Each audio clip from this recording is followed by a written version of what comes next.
Check, yeah.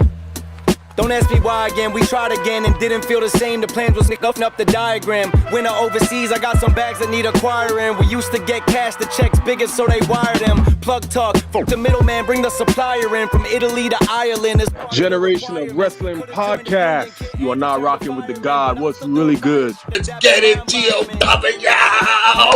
This is your forever Knockouts World Champion and Hardcore Country, and you are listening to the GOW Podcast because, you know, we always like to do it with a little hardcore country. Yes, sir. Yes, sir. Yes, sir. Ladies and gentlemen, thank you once again for tuning in to another episode of the GOW, the Generation of Wrestling Podcast. Today, for the 2025 NXT Deadline PLE extravaganza, baby. We here to put BTA to you PAMFs. That's right, boost to asses to you punk ass motherfuckers. It's the franchise, and with me as always, I got my tag team partner, my brother, my co-host. He is the flyest in the room, Mr. 1, 2, 3. Pin that ass down, K Breezy, aka EC's resident Isaac Hayes, King, Too Cold. What's happening, my boy? Man, my God, once again, OH. Yes, sir, man. As we get ready, excuse me, as we get ready to kick off NXT Deadline with the championship match. Apparently, we kicking off with Obafemi trying to get that thing back from Ricky Starks real quick. But before, after that, we gonna gear up for Old State versus Indiana for the Big Ten championship at 8:00. So we looking to finish this season out on a bang. But yes, sir. Until then, right now we gonna do this NXT thing. Oh yeah, and right now we got that big, that bad, the Nigerian warrior, that boy Obafemi trying to reclaim what he feels is rightfully his, going up against that boy Absolute Pretty Ricky Saints to start this thing off. First of all, sir. Big boy, what's happening? And what it do, big boy? What it do? Now, bro, I know before we got on the air, we was talking, and I brought up the fact that look at my boy hitting that strut. Before we got on the air, and I told you that we were starting off with the NXT Championship match, and the winner of this will go on to face Cody Rhodes at Saturday Night's Main Event in 2 Saturdays from now. Dude, we thought that it was going to be one of the Iron Survivor matches, but apparently that's not what we're doing. Hey, do you like this format? Because we've seen this recently with Brock Lesnar with big time matches that we thought were going to end the show, starting the show. Well, I was surprised that, for Survivor Series, they didn't start with the men's. I thought they would start with the men's because of Brock, because Brock didn't want to wait till later on. Because a lot of times Brock don't want to wait till later to do his matches. But surprised by that, he went to the main event. The whole deadline thing is the Survivor. The Iron Survivor is the whole point of the pay-per-view, kind of in a way, because it's the big thing. It's the big moment, the big match to what everybody's looking for. So this would have been fine, in the middle of the card or, right before the last Survivor match to go on, at the end of the night. But it is what it is. We ain't going to complain too much. It's only 5 matches. It's only 5 matches. So, hey, why not? Go ahead. Do what you do. It's NXT. If you feel like you about to put on a banger, put on a banger. But if you feel like you finna put on a squash match, ooh, I'm feeling some kind of way. No. I'm telling you right now, we now about to get the squash match. Obafemi, you ain't just about to walk in here and squash Pretty Ricky Saints. Bro, we've been waiting on Buddy for over a year to get his due back in the AEW. And then when he first came over to WWE, it was like, I don't know. But let me tell you, bro, Pretty Ricky Saints, I think, like I told you how this is going to go. Ricky Saints going to get dominated to begin the match. Obafemi going to hit him with the bang, bang, bang, bang, bang. He going to get his offense in, but that boy Pretty Ricky going to face his best friend Cody Rhodes, man. You know how this going to go? Yeah, I hope not, because, again, you're going to have to convince me that Ricky can beat Obafemi like that. That's my whole thing. It's like, if you tell me that Oba beats Ricky the first time, what's going on, Elijah? If you tell me that Ricky loses the first match and then wins this one, I could have bought that. Okay, I lost the first time. I'm gonna learn from my mistakes. We're gonna do better next time. Boom, we do what we do. I can buy that a little bit. Yeah. Twice in a row, it's about to be some shenanigans, man. It's about to be some shenanigans. It's about to be some shenanigans, man, for real. Hey, I'm ready though. I'm ready. I'm ready. And bro, like looking at this NXT card, man, from top to bottom, NXT, dude, it reminds me of the black and gold days to the point where me and you don't have to sit up here and watch NXT every single week, week in and week out, like we do for the most part with Raw and SmackDown. But it feel like when it comes to the PLEs, the takeovers, or whatever they want to call them now, Mm-hmm. it feels like we haven't missed a beat. You feel me? Like I have not watched NXT in about maybe 3 weeks, television wise. But I've been skipping through it. It's like I'm watching a little bit, and then I then started watching something else where I started yeah, doing something. I watch just enough to kind of keep myself in the loop. But for Yeah, somebody who doesn't watch the show from start to finish on a consistent basis, dude, this is great. And NXT is restoring that feeling that I felt the last time that we kind of was complaining about the main roster. because it got back to the action. It got Yeah, back to being about the action, not so much about trying to get the gimmick and the character over. You work on the gimmick, you work on your character, you do that stuff, but you got back to the action of the black and gold, not at the black yeah, and silver, or chrome or whatever you want to call it. So now it's where you want it to be because you're seeing the people you want to see do yeah, the things that they need to do. So at least to a point. yeah. And Amanda, what up, man? what's happening? All right, see the people filing in. See this is what we love, man. We love. Hey, first of all, by the way, I'm franchise. He came too cold with the GOW. If you don't know, now you know. If you haven't already, subscribe, man. Click that bell notification and drop a comment down in the chat. We're gonna talk. We on this thing until the end of the show. So Yeah, ride we're with here. your boys. Ride with us. Ride with us. Yeah, we're here. But bro, hey, What's up? Ricky Saints, Obafemi, Mhm. we starting this thing off now. I when we were doing our predictions yesterday, I want to say this. I well, not yesterday. I think Mhm. we did do them yesterday. Yes, Dion Lennox, man. I Yes, kind sir. of Yes, sir. brushed him off as somebody that could possibly win the men's Iron Survivor. I want to Mm. say after further deliberation, Mhm. pontification, and imagination, hey man, it seems like when I watch this video package, Yep.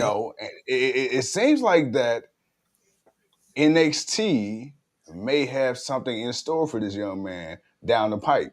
What are your thoughts? We've seen Javon Evans last year nearly pull it out. Unfortunately, he couldn't beat the clock as Obafemi ended up picking up 2 pins in the very last seconds. Hey, man. Hey, Deion Lennox. And another one. What do you think of Shawn Michaels and NXT's pushing of black and brown talent? Because that's been a thing that we've kind of been complaining about on the main roster. Shawn Michaels seemed to kind of find that sweet spot with everybody, but specifically us. See, okay. As far as what's the name you was talking about? That fast. I forgot his name that fast. The dude you were just talking Deion about. Lennox. Lennox. If he's a new guy on the rise, cool. Let me see what he can do. And this is the type of match where guys can show off what they can do. It's enough time. It's 25 minutes. Yeah, it's five people, but you got to play your part. How Yeah, well can you do you and make yourself memorable? Even if you don't win, how can you make the people remember you? yeah, And that's the thing. So as long as he does that, he comes out to the match. He has a good match. He does his thing. He shows what he can do against everybody.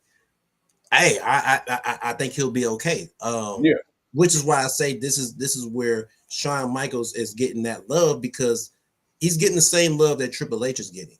yeah, Because again, Triple H was doing the thing that Vince wasn't doing. yeah, NXT is lightweight doing the thing that Triple H ain't doing, yeah, and which can also lead into the second part of what you asked about the pushing of the black talent, yeah, especially the black males.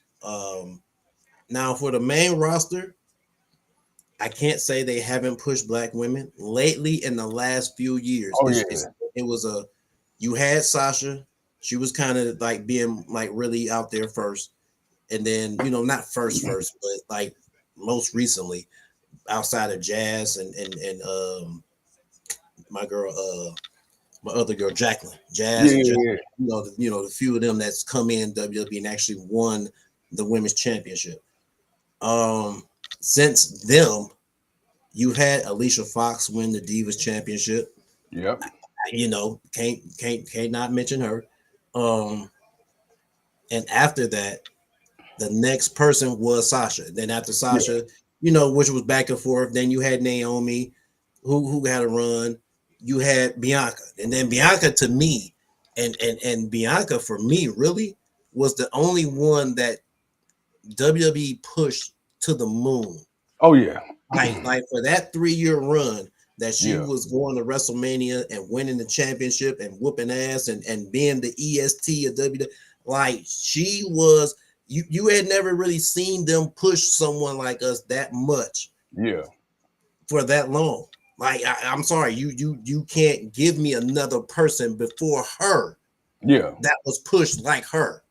So, no, and you're not. Don't say you're sorry. You're right, because that is absolutely correct. We talk a man or woman. Right. So it's like, okay, for the main. So again, for the main roster, for the women, it's like I can't say they haven't. Naomi got to come back, and it's she had a slow start, but she finally got there once she found her right character. Once we started proceeding with caution, then it's like, okay, you good where you at. Bianca's doing what she do. We get Jade in. Now Jade's the champion. For the women, cool. I got no complaints. And I think for that, because there's a lot of variety, there's a lot more variety within the women. So you kind of got to go more with what works more than, just putting certain people over. For the men's side of it, man, it's been looking very, very glim. I mean, bro, who was the last black guy you remember? Not remember, don't say Jey Uso, don't say Fatu, don't say, can't say none of them. They ain't us. No. How many other people? Kofi, but before that's actually Big E. It was actually Big E, and then it was Kofi and Bobby. And then them were the most recent. There's not a lot of us. A lot of us don't get that push. So for Shawn Michaels to really let Trick Williams be tricky 2 times and all this other stuff that he's been doing, it's been great. It's been really great to see, because he's really the face of NXT. Like Trick Williams has truly become the face of NXT.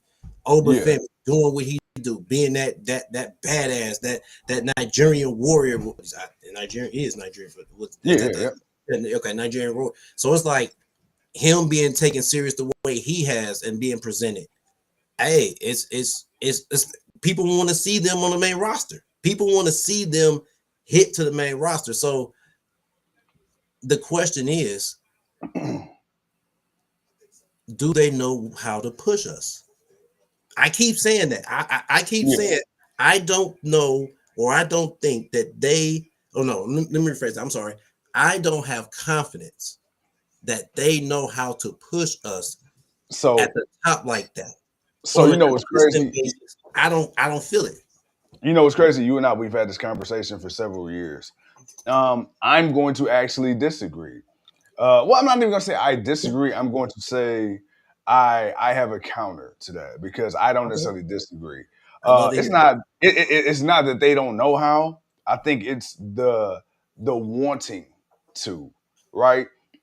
Because there's been people who have clearly shown that they can get over, that they are over, and there's a glass ceiling. Now, I will say that. I would say it's been the same for white performers as well. Dolph Ziggler famously is one of them, right? Natalia famously one of them. Hall of Famers, absolutely, but nowhere near where we would think they would be accolade-wise, despite the numerous accolades they do have.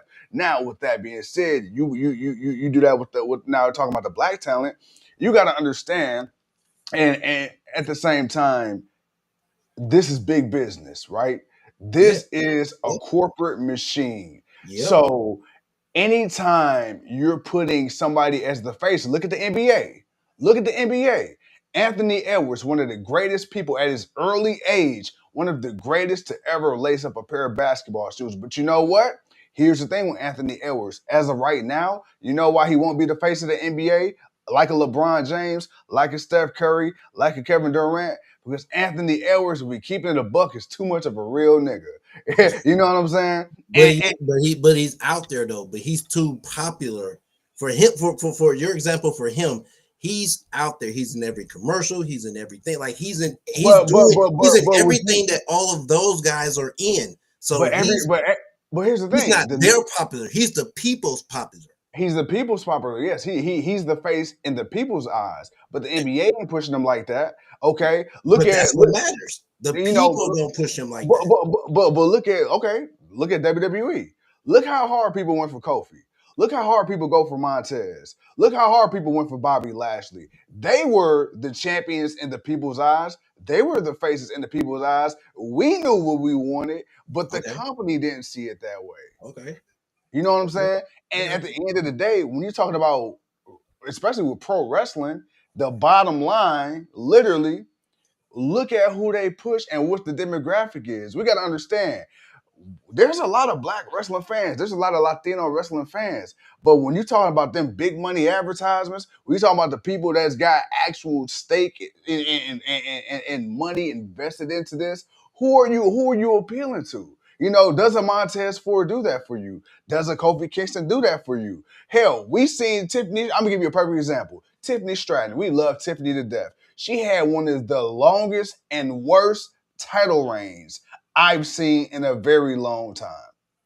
Now, I won't say it was the worst title reign. It got bad. It got bad after a while because the build up to it, and then it's like after WrestleMania, that's where it kind of dipped off. Because remember, she had won the title prior to WrestleMania. Yeah. She had walked into WrestleMania champion. So everything prior to her cashing in and taking it, and then going to WrestleMania was cool. It was kind of after. So for me, it wasn't the whole run. That's what I'm saying. It wasn't her like the second half of her run. We're kind of just like, all right, now y'all just can't keep throwing the same damn people at her. Where's everybody else? Come on. So now I see all these other people. Where they at? So now let's go back to the Kofi situation. Kofi Kingston had a historic run. He had a historic run leading up. And it's like, bro, it's like once here's the thing with the Kofi Mania thing. That was as much of a here, damn, shut the fuck up, here you go, fans, moment that we've ever seen. Thank you for proving my point. They didn't know what to do with it. And that's what I'm saying. Wait. Is it that they didn't know what to do with him, or they didn't give a fuck too? He wasn't their guy. Because Kofi, you see, as a tag team, they know how to push the fuck out of Kofi as a tag team person. They know how to push him as a fucking goofball. They know how to push him when they need somebody to cut a promo. They know how to push him when they need a fucking 5-hour Slim Jim commercial and all that shit. They know how to push him. So Kofi is always out there. Kofi does all the media. Kofi, they know they can trust him, but when it came to that specifically, now all of a sudden you just don't know how to book him. Come on now. Here's the reason. Let's take this back for a second. Do we remember the match? Do we remember the match that made people go crazy for Kofi? It was the gauntlet match. Remember? Yeah. The match he wasn't supposed to be in. Yeah. That's number one. He wasn't even supposed to be in the match. Yeah. Mustafa Ali was supposed to be in the match. Yeah. He got they say he got hurt. They moved him out. They put Kofi in it and as a replacement. Okay, cool. Because Kofi is a well-seasoned veteran. Yeah. And when I say this, Kofi is somebody who we have watched over the years up until that point. We have seen Kofi be in tag team. We have seen him come out and be the West African, the Jamaican that come out for he's from West African and he really ain't got the accent. We've watched Kofi be a lot of different things. But one thing for sure, Kofi has always been a fan favorite. He's always been a crowd pleaser. People have always been cheering and wanted to see Kofi. They wanted to see Kofi come out and do whatever it is Kofi was going to do. However he was going to jump, wherever he did, people wanted to see it. Yeah. For him to be who he was in that gauntlet match that was going to determine a number one contendership, people were happy to see him in it because he was somebody people was like, damn, we've been watching this dude win Intercontinental, United States, Tag Team Championships. He's been in the Royal Rumble. Like, he's done stuff. Yeah. It's like, can't y'all do more with him? But you're not doing anything with him. You say, do they give a fuck? I'm saying they don't know how.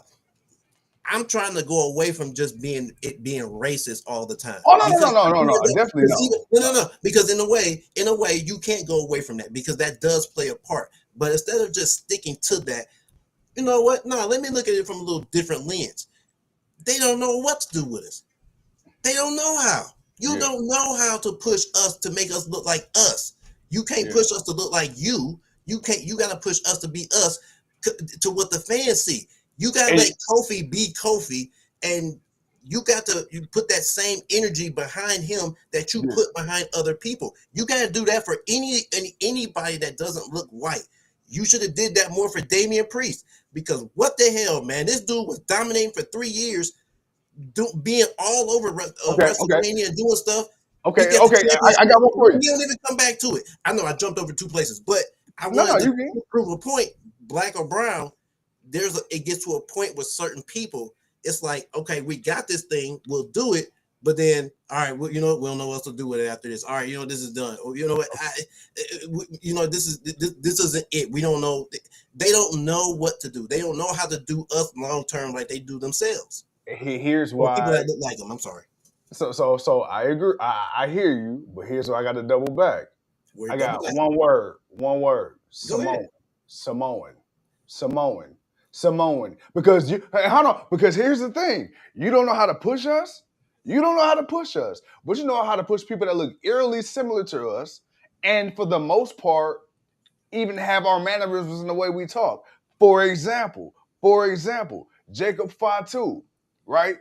Mr. Rap Sheet, love him to death. But hold on.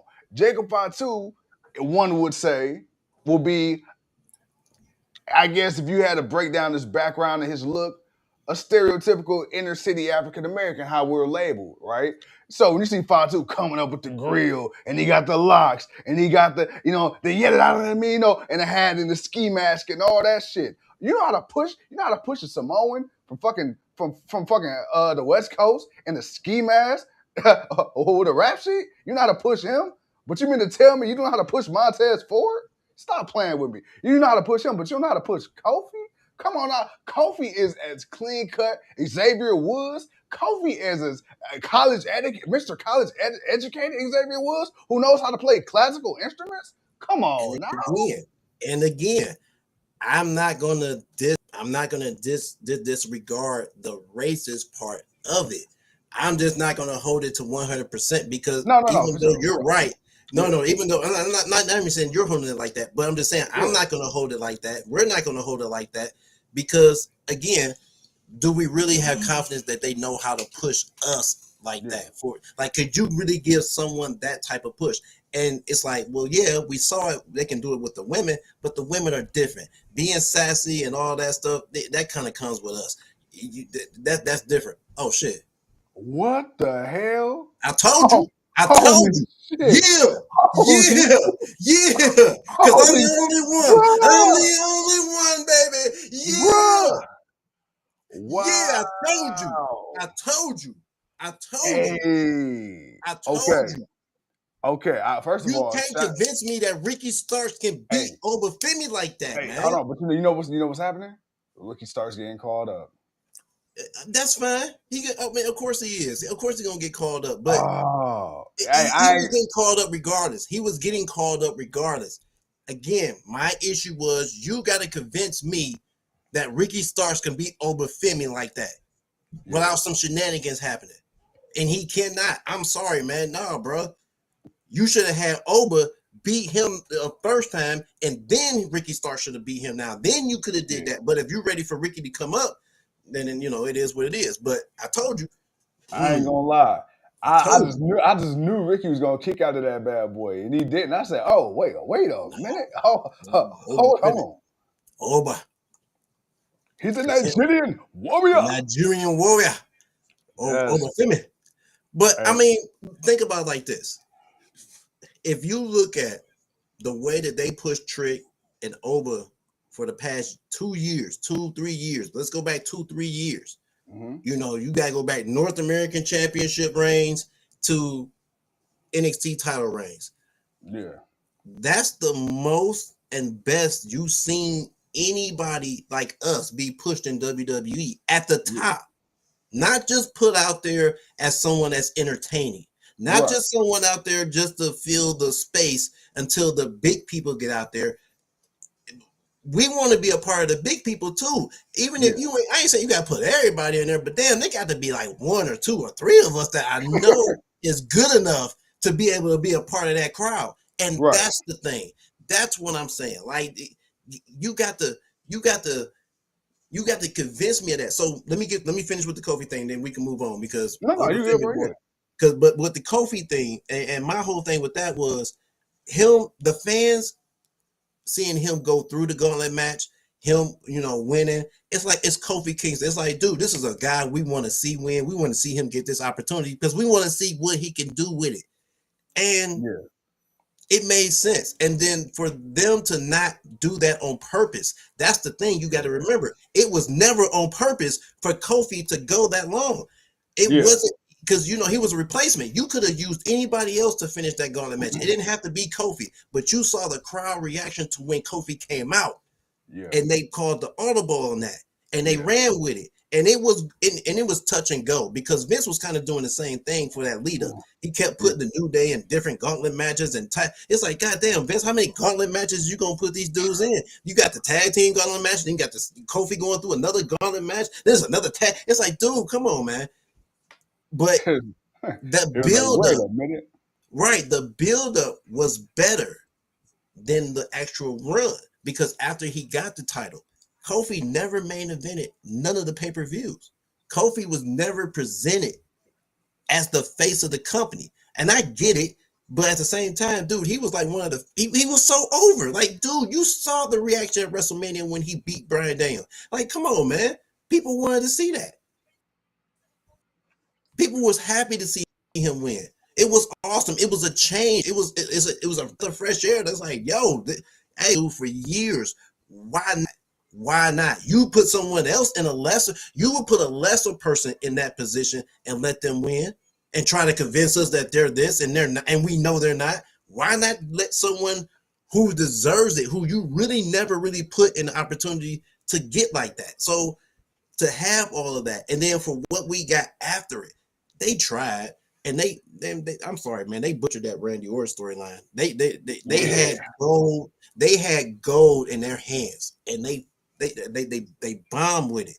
And then look how you did him with Brock Lesnar. I get it. Brock was gonna beat him. We all said that. He was gonna beat the brakes off of him, but damn, it was bad. That was bad. He said, damn, son. That was bad, bro. That was bad, man. And he never recovered. And think about it, he never got a title shot after that. I don't think Kofi ever got another WWE title shot or World Heavyweight title shot after that. He never got a title shot after that. Like, and that was the other thing. Like, damn, that's it. And they did the same thing with Big E. And the messed up thing is Big E had a shorter title reign. Yeah. He cashed it in, and then he didn't even, I think he got one title defense. One.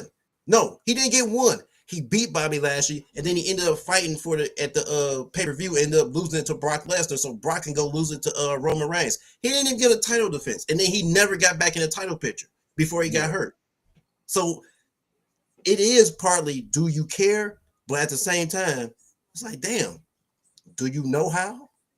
Do you know how? If you care, do you know how? Can you? And you know what's crazy? And when you brought up Big E just now, because I'm thinking like I remember when he won it on Monday Night Raw, and I remember, bro, that was an emotional match, man. Because dude, everybody, that crowd, bro, I'm getting chills just thinking about it because the crowd was so. Because it's like, oh shit, like surely he's not gonna win the title on a random Monday Night Raw, and then he did. It's like, oh fuck. Yep. Oh, and he gonna beat Bobby Lashley for it. He gonna take it off Bobby Lashley. All right, cool. Take it off Bobby Lashley because people been wanting to see Big E in that picture. Yeah, that's the thing.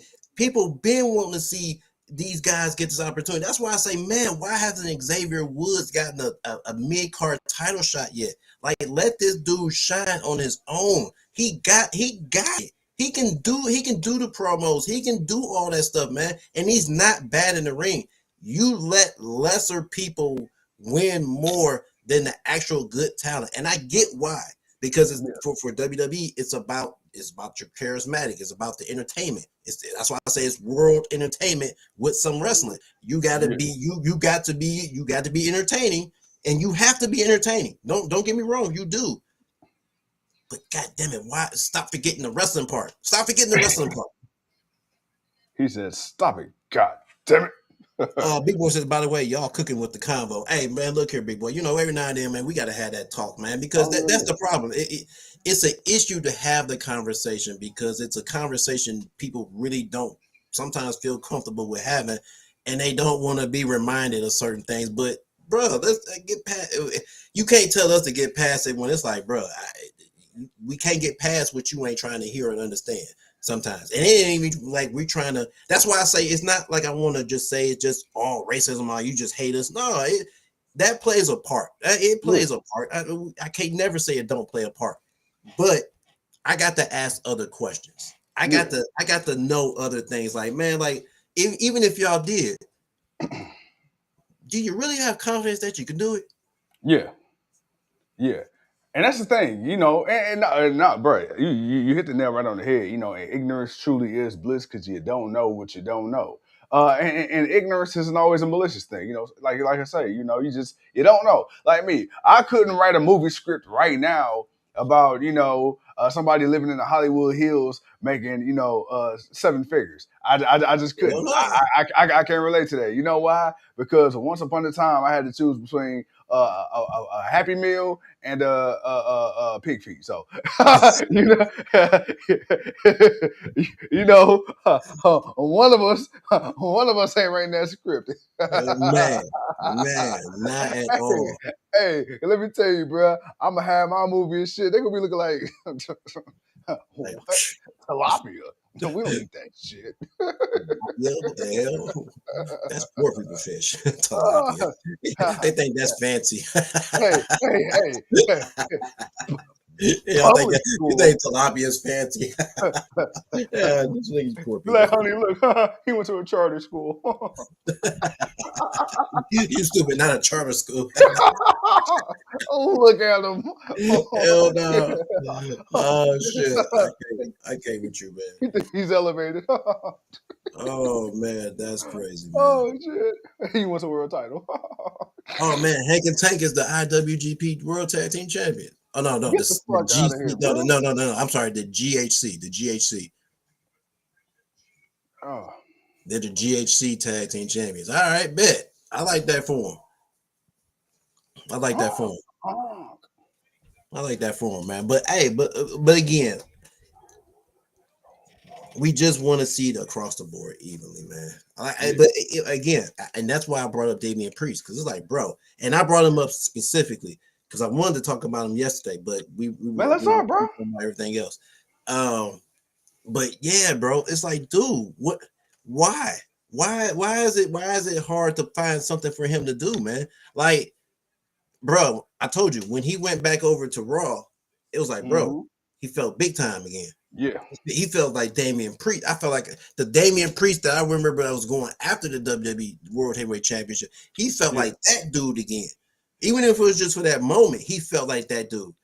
I don't get it, man. It's like you can't tell me, man. You got creative. You got too many people not to have stuff to do, man. You got too many people. Like Jesus, man. I'm tired of seeing Drew getting screwed over. Yeah. Cody can lose the title, man. Like Cody is not John Cena. He ain't doing it like that, man. He ain't doing it like that. Dude, go ahead and turn heel. You struggling to turn heel. No, you ain't. Stop struggling to turn heel, man. Come on, man. It should be easy. This should be easy for you. This should be easy. Like, it's like you ain't been heel before. Come on, man. You know why? Ashley Cody Rhodes. Come on, bro. He not struggling to be here. You know what it is? I'm gonna tell you what it is, my boy.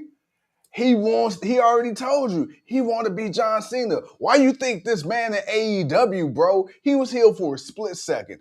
Split second. And because he wanted the crowd to love him so bad, he went against the grain. Because when he became face after his tiny run as a heel against his brother, he wanted to be John Cena. He wants to be Triple H. It's the idol worship, brother. It's the idol worship. You want to be the guy your dad never got to be, and I understand that. And I understand that. You know, because Dusty is one of those guys that we talk about when we talk about the greatest people to never win. Dusty, Piper, and so many others, right? It's like, bro, how in the fuck did they not reach that big one? Scott Hall not have a world heavyweight championship. Scott Hall, come on, fucking Razor Ramon, bro, stop playing with him. Scott Hall, come on, bro. Championship, bro, not one in either company. In either company, that was one thing that always pissed me off. How the hell he didn't get a world championship in either one of them damn companies?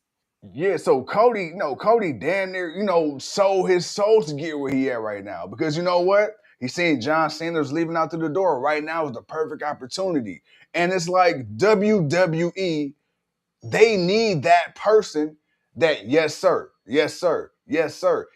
Cody, bruh, I promise you right now, if WWE told Cody Rhodes, hey, man, for the next 6 months, hey, your family done, bruh. Hey, we need you out here. We need you to do all these media tours. We need to do all. He's going to do that shit, bro. Like, Cody wanted that bad. Not saying Cody ain't a good husband. Not saying he ain't a good father. But, bro, like, he done already told you because his dad never got it. You know, he all that time that Dusty was on the road and Dusty had to sell stuff, they damn near lost their house. They had to foreclose. He had to sell his Rolex, which the watch gave him back. Bro. Yeah. So now I would say this. Here's where I think Cody would go heel. And I think hopefully WWE learned from John Cena's mistake. When WWE realizes that nobody's coming to see Cody wrestle as a face and his segments start flopping, they start booing his matches or chanting over his matches. When it becomes that apparent to the point they gotta make a change, they will. But for now, bro, as long as people saying, "Wow," he gonna stay getting pushed as a face, bro.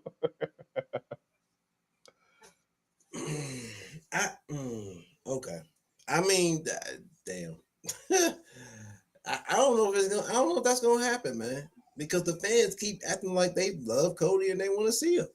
That's what I'm saying. And he keeps on asking, what do you want to talk about? And the fans keep telling him what the fuck they want to talk about. So same shit, different damn day. Big Boy says, I don't like the Terror Twins being back together. I get why, but nah. Look, I don't like it either because you're telling me Priest is only big if he got Rhea Ripley with him. Nah. Nah. They were big together. He was doing his thing. She was doing their thing. That's what made them the Terror Twins. Yeah. It wasn't because it was Rhea Ripley and Damian. No, it was with Damian Priest. No, it was Damian Priest and Rhea Ripley. It was Rhea Ripley and Damian Priest. Not Rhea Ripley with Damian Priest. Nah, hey, come on. Nah, that's not how that works. And so I don't want to see that either. But right now, the storyline is requiring it because you're putting, you're giving the Karrion Kross gimmick to Aleister Black and Selena, and they're making it work. They're doing what they do with it, but and it's not like Aleister Black didn't already have that in the bag anyway because he was already in the character. So it's not, it's not like that type of thing that he's doing wasn't already a thing for him. So it's like, all right, he's just doing what he's already doing. So I'm good with that, but. I don't care for it, but I want to see Damian do more, and he should not have fallen from grace like that because it's not like he failed because he wasn't getting over. You're always pushing someone else to and you was pushing him in someone else's business, and he was a casualty to it. He was a casualty of losing his championship because of other people, and then of course it became Finn Balor, which really didn't do much after that, but I digress. Let's talk about Finn Balor, bruh. Oh, dude, why? Don't even Why? Hey, I feel so bad, bro. I feel bad for Finn because, bro, really? You mean Seth Rollins hurt this man and went on and hurt Sting and went on and continued to have the career that Finn should have had? It's wild to me. Yeah, man. Man, as we got Gray and Jordan starting off this women's Iron Survivor match, bro. I don't know what else to tell you, man. It's just that's just how the cookie crumble. that's how that shit. Hey, did the cookie crumble like crumble cookie? Hey, man, bro, man, boy, this shit fell apart in pieces. 4 letters, 1 word. Yeet. Oh man. Plus, I can tell they've been planting the seeds for Charlotte versus Rhea 3 down the line. Yeah, I could definitely see that.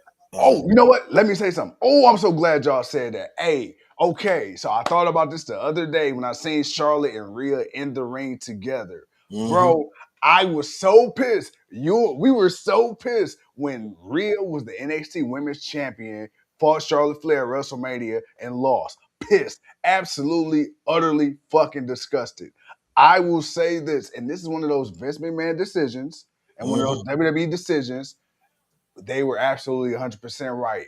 I'm glad that Mommy lost when she did. Because looking at her career now, because then she had to find her way, right? She had to, because she had some growing pains. And then that eventually led to her, getting recruited with Edge. And then the Judgment Day. And now we're starting to see Mommy form with her and Dom. And now outside of that, man, she by herself, whether it's in a group or solo, Mommy, Rhea Ripley is one of those people. Man or woman, she transcends WWE. Rhea Ripley is somebody who I can see in Hollywood down the line. Rhea Ripley is such a fucking name, bro. And now looking at Rhea, now she went from being made to now when they need to put up-and-comers, the Roxanne Perez's, the Stephanie Bacchieras, the Julias, they put them in matches with Mommy now. So I will say that. Nope. Because Big Boy just asked a question that I gotta answer, and boy, you going First of all, let me answer this. Big Boy says, man, question: do you think they're building up the women's tag division mostly as a way to keep certain women away from Stephanie and Jade? Hell yeah. And that's why I had to stop you. As soon as I seen that come up and I read that, I said, "Oh!" And then you got to say, "I said, oh no. Let me stop you, because that right there is about to debunk anything." Damn right, you do see that. At least for Jade, right now for Jade, because I do see that for Jade, because I if you let Charlotte and they're killing 2 birds with 1 stone. They're killing 2 birds with 1 stone. Look how loaded the women's tag team division is. Now, WWE ain't gave 2 shits in the horse piss all this time about women's tag team wrestling.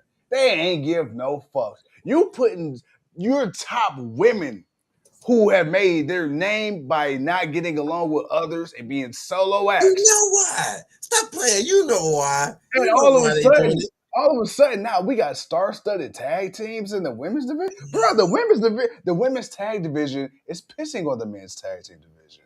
The star power is affluent. It's phenomenal, if you will. And guess what? Well, guess what's left? I'm sorry, with all due respect, because they can all wrestle better than me. But what's left outside the tag team division? Bums. Women that Stephanie and Jade should run through with no problem. I'm gonna whisper this off camera. They only doing it because of AEW. Now, again, of course. Now, so of course, yes. For Jade, I do think that. For Stephanie, I think it's just because of the timing of everything that they got going on. Now that Survivor Series is over and Liv is back, because now they got Liv going at Stephanie. So I'm good on the Stephanie end of that, because Liv is back. So you got a respectable former champion, someone that's over. I'm giving Liv her props. Someone that's over. So you got to give Liv that. She's going after Stephanie. I'd rather Liv than Nikki Bella. Okay. No more Nikki Bella. I don't need to see her no more. Yeah. As far as Jade, she's still feuding with B-Fab and Meechin. That's who you feuding with? Why are you feuding? Why are you feuding with them? Why are you feuding with them? You want to be the baddest? You that bitch? That bitch fights the top bitches. You No, no, she does not. No. Now you stop, because let me tell you something. I told you what was gonna happen. I told you. Oh, now we want to act all coy. Now we want to act all. I'm sorry, but you no. You asked the question, and no, I'm sorry. Big boy asked the question. I'm just giving the surprise. I'm just giving the answer, and that's my answer. Yes, But what did yes, I they tell are you? doing that for Jay. That is why they're doing that for Jay. But I told you that had to happen. What did I say? I said when Jay wins the title, one, she needs two things. She needs a gimmick change, right? Because this babyface shit ain't working. And two, they need to have her go up against people where she can have them AEW Goldberg type squash matches like she did as a TBS champion. Bruh, there's Michin. Come on now. Now, I mean, she got people to go through. here's Michin. Michin's always had a questionable career in WWE, especially her first time around in NXT. But we know what she could do. She went to TNA and other places and actually was, champion and fucking killed it. So then that's why they brought her back in the first fucking place. Because they saying the name she made for herself outside of WWE. And now you bring her back and she had this whole hardcore gimmick and now you scared of Jade Cargill?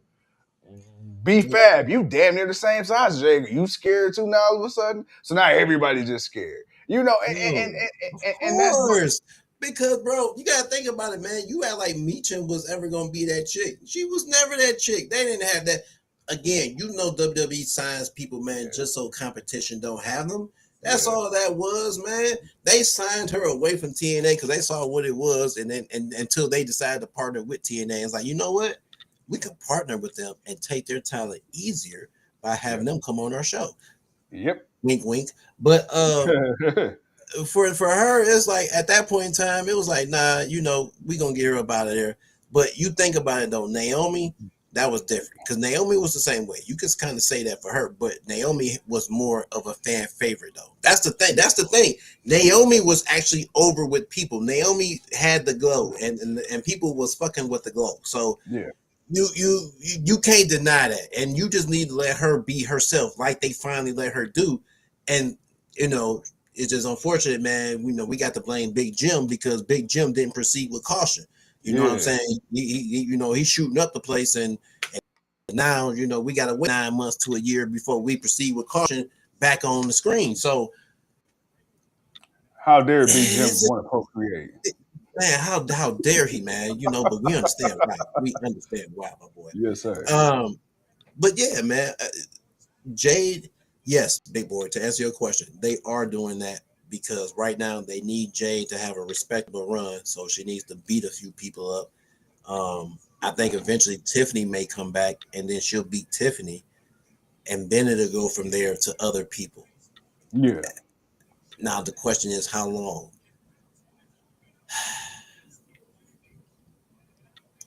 Depends on when Bianca's ready. Yeah, she been out, bro, since Mania. She been out for a grip. She been out for a minute, so so I'm gonna say it depends on when Bianca is ready to come back. Yeah. So if that's by the Royal Rumble, then Jay may hold on to that title till Mania. She might hold on to that title till Mania. You know what? No, you need to. Hey, I'd come hell or high water.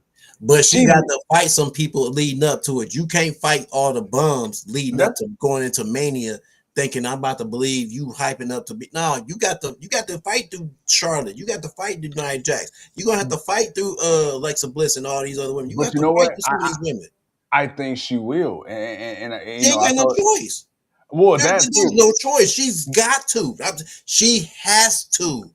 But see, that's the thing, and that's why I said though, you have her beat these lesser than talent, at least compared to her. So you build up that roster, you build up that resume. Because right now, bro, you know what this is? This is like LeBron padding his stats. The game been over, 20 minutes ago. But now, I could pass the ball. But I'm just lay it up. Why not? I only need 10 more points. I just lay it up. Let's keep the streak going. That's what they doing with Jade. She gonna fight the bigger fish. But for right now, okay, Who gives a fuck if she fights Charlotte? Nah, man. Who did you beat? Oh, well, hey, Jade Cargill, WWE Women's World Champion. She's on a 10-match win streak. Can she defeat the incomparable Charlotte Flair? Tune in Saturday night's main event. You know what I'm saying? Like, you gotta make that shit sound good, man. Nobody give a fuck you beat me Chin and then went straight to Charlotte. Nah, beat me Chin 10 times. Charlotte, you going straight to Charlotte? It's like, man, look here. It's some things gonna have to happen. Like, and I hope I want her to be able to do it. I want her to be able to do it, but damn, Lola Vice throwing that hip out there like that. Right now, man, we got the women's Iron Survivor. Lola Vice has come out. She's picked up a victory. Gray has picked up a victory. Jordan's got a victory. Right now, Grace and Ruka, they're trying to get there. Well, Ruka hasn't come out yet, but Grace is in the ring right now. But yeah, man, it's crazy, bro. It's crazy. We got the women in the match. If she faces Charlotte, Alexa, etc., most definitely, big boy. She got to face those. She got to face them people. But right now, we got a 3-way tie as we are getting ready for the final person to get ready to come out. Soul Ruka. Snatching souls, baby. Snatching souls. Yeah, she faces Charlotte. Yeah, I'm sorry, I read that right. Should be clean wins for Jade or no? Should there be clean wins? I mean, it should be because she's going to be dominating. If she's going to be that bitch and they're going to show her the way that they need to show her, then she kind of needs to, she's going to cheat every now and then, but most definitely the power should show. She should win off her power alone. Like just off that. And then you can work on everything else. But you got to build her up to actually be a threat. Oh, Ray got a second victory. Damn. Who you pick? You pick Pat. No, you picked Lola Vice. You got Vice. No, you picked Lola Vice. Shit, man. Nobody picked Gray. And right now, Gray the one that's in the lead. That's crazy. But she still got time. We still got time. We ain't even halfway there yet. Is Soul Ruka in the match yet? No, she ain't came out yet. Oh yeah, I see. Now we got a minute. Yeah. That's why I'm like, no, she ain't came out yet. So, Lola Vice had just came out. It's picking up another victory. Oh nope. She got stumped on. Never mind. I thought it was like, damn, she about to pick up another one. Like, damn, she about to steal another one. She about to tie it up, but nope. My boy said, and no. And denial. Oh man, but yeah, man, that's just some of the stuff, that's been, just out there that we're gonna have to pay attention to, man. We're gonna have to see what's going on, man. We're gonna have to see what they do with Obafemi, because Big Boy was like, yeah, Obafemi's gonna have to face Cody next week, and that's gonna be something. Like, and which brings you back to your point of what you were asking earlier. I do think like this is one of the things they need to do. Like, you need to bring him up and you need to give him a shot. I'm looking at it like Keith Lee. You know how Keith Lee was looked at. Like, how I felt about Keith Lee. You know how I felt about Keith Lee. And I'm like, all right, he coming up to the main roster. And when he came up and he instantly got into it with Randy Orton, I'm like, shit, okay, here we go. Damn, Vince, I didn't think you was going to do this, boy. You giving him Randy Orton? First off, Keith Lee versus Randy Orton? Give it to me. And think about when he came out during the Royal Rumble, and Brock Lesnar was like, oh, "Holy shit, that's a big boy!" Even Brock was like, "Damn, this is a big motherfucker." Dude, go back before that to the Survivor Series elimination match where it was NXT versus WWE, and he was the last guy there, and it was him and Roman Reigns. Like, dude, like the Keith Lee had already showed he was that dude. He had already showed he was that dude, and yet there was not the confidence to let him be who he was. Instead, you felt you had to change him. Was it because you didn't know, or because you didn't think it was good enough? And you can say it was all of that, as Jordan Grace just picked up a victory and got Kalani Jordan out of there. And Soul Ruka, the final person, is now finally entering the match. Bro, why do I think Zarya about to fuck Soul Ruka over? Because that's the thinking. As Kalani Jordan, damn, she just played Soul Ruka. Oh, she just got her knee. She got that knee before she was supposed to go to the box. But that's something that we questioned at the time. So, ain't watched or heard an interest in watching wrestling all week. I did see the report Triple H getting drugged on social media. Worse than I've been on his ass though. What up, GOW? Hey man, nothing much, Earl. Just sitting here chilling, watching a little NXT. Watching the action as Sol Ruka is going to the back. Damn, she didn't even get in the ring, and she going to the back. Bruh. Come on, man. Hey. What Stephen A. Smith say? Lay off the weed. I don't know if Zarya is gonna play her out. Maybe she not, because she ain't even in the match. So I guess we're gonna have to push that to the side. Big Boy says, man, I hope they don't nerf Oba when he goes to the main roster. Not trying to be negative, just keeping it real, especially when it comes to history. And that's what we're saying. It's like, man, do you have confidence that you can push us? Have the confidence to push us like you're gonna push other people. You gotta let us be us. That flat out. You gotta let us be us. You gotta let us do what we do. Let Obafemi be Obafemi. Don't try to make him something different. Let him be what you've been presenting him as. Because that's what people gonna know him as. That's what the people that do watch and pay attention to him, that's what they gonna know him as. And if you can get them to put him over and to help put him over, and you back it up, then if it don't work, then it don't work. But at least give it the same energy before you just quickly go away on it, like y'all did the Hurt Business. Because I think the Hurt Business was a good idea, and then they just didn't know what to do with it after a while. But they seemed like they were also quick to break it up, which making Cedric Alexander be overzealous about being in the group. Like, bruh, you're part of the tag team. Chill the hell out. But again, it was something people wanted to see. But we only got it for so long, and then they never went back to it. You know why I never went back to it? Because they gave it to the Bloodline, and that too. It's like, you can't have enough. You don't have enough creative to do two groups. You don't have enough creative, man. I mean, you got all this effort in Judgment Day, and let's be honest, bro. Judgment Day was a joke for a while until they started winning the tag team titles and stuff and holding on to it. But even then, they were still a joke. Like, bro, you had all this effort in them. It's like you couldn't have developed the new. Wait. You said a word. You said a word. You said effort. Yeah, you couldn't put the effort you couldn't put the effort into doing that the same way you did some of this other stuff as Sol Ruka over Lola Vice. Damn, she picked up 2 victories. I'm sorry, Sol picked up 2. Damn, how the hell you hurt your knee and then come back running down like ain't nothing wrong? Like, damn, girl, she must go to the school to sell no sell Rollins. No sell Rollins. That's no sell Ruka. No sell Ruka. Jordan got 1. Ruka got 2. Grace got 1. Lola got 1. And Gray got 2. Damn, man, you got Lola Vice and Kalani Jordan fighting in there.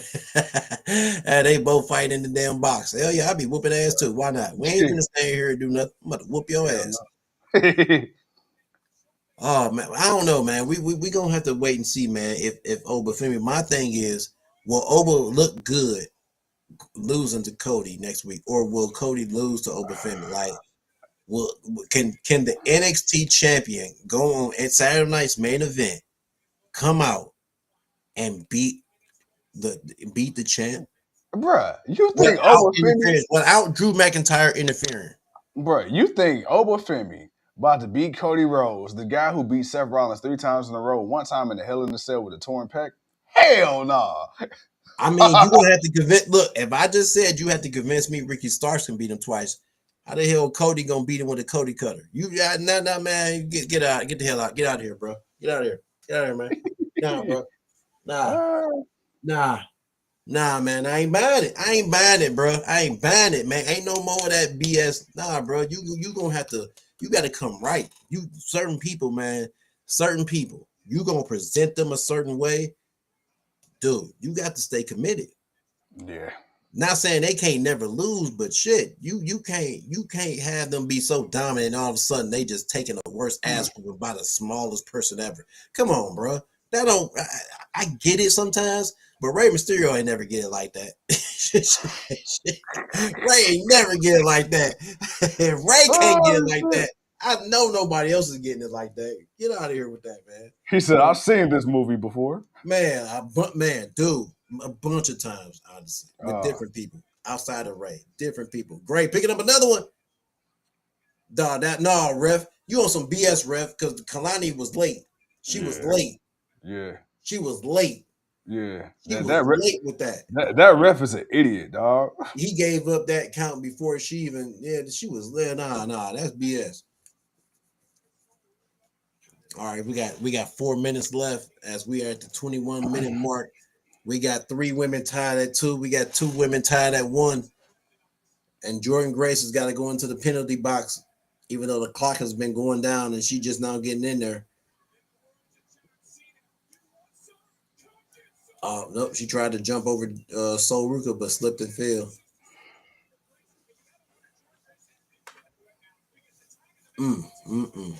Bad news, Ohio State has been overrated all season long. Tonight they get exposed and it's going to be ugly. I got Indiana 34-14, 2025 Big Ten champs. Is about to pay for running up the skull last year. Ooh, we gonna see, man.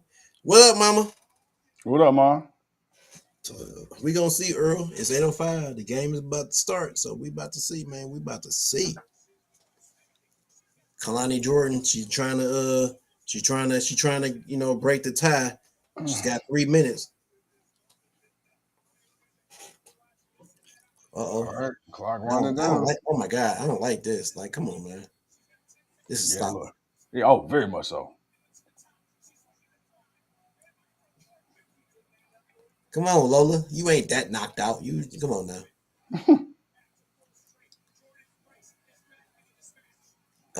Grace is back in.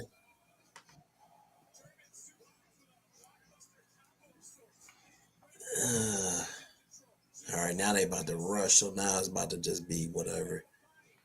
Of course, man. You know how I go, bro. All right, Jordan got a damn. Jordan picked up the victory. Kalani Jordan going back to the to the penalty box. Lola, Lola Rice picked up another victory. Let's go. Now everybody tied at 2. Let's go. A 5-way tie is crazy. So Ruka, Jordan Grace got her up on her shoulders. Let's go. Let's go. Toss her ass over.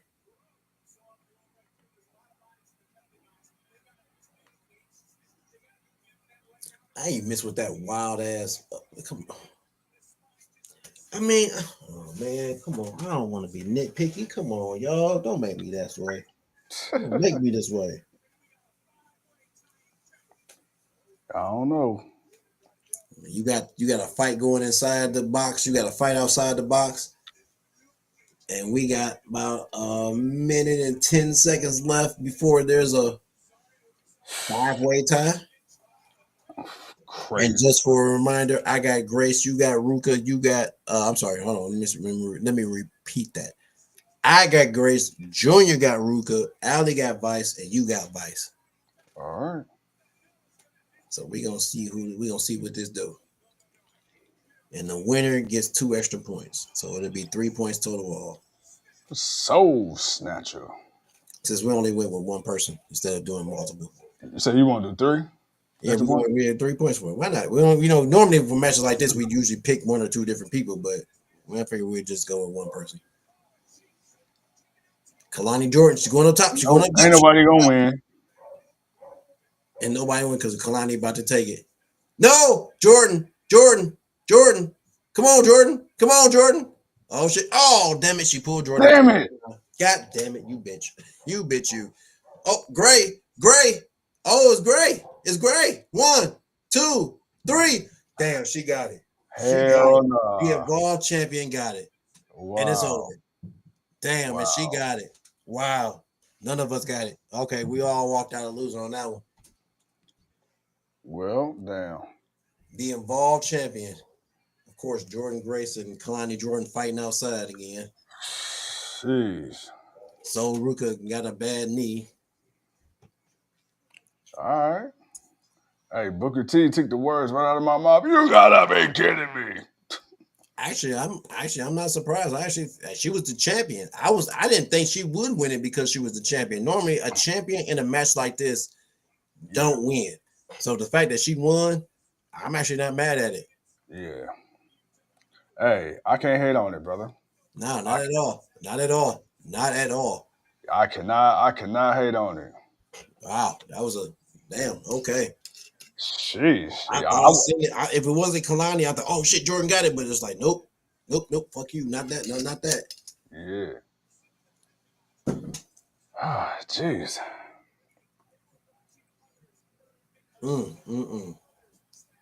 Allie said she 0-2. She is. Damn, what is my record right now? You 0-2 too. Damn, bro. Y'all all had Ricky Stark. I was the only one that had Oba. I was the only one.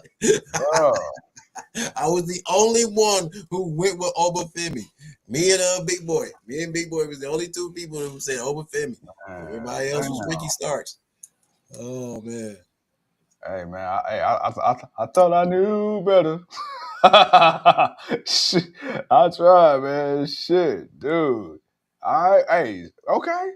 Look, we halfway through, so I want to know what match we doing now. Let's see what we got. Well, it's got to be either the women's championship or it was going to be Ethan Page, but I guess they're going with the women's championship. Hell yeah, let's go. Oh no, I'm sorry, I'm reading that wrong. New Year's Evil. It's going to be JC Jane versus what's the name for the championship? It's New Year's Evil. That's what they were advertising. My bad.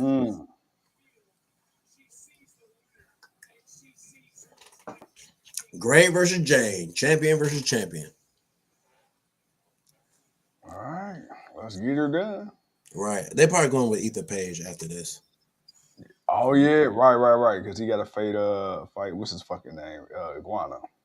Right, and then they're gonna probably save Tatum and Paxley and Tatum and Dean until right before the men's Iron Survivor match.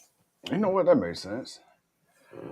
Woo-wee. All right, y'all. So far, hey, bro. So I know you and I, that match it was what it was. It was okay. It was okay.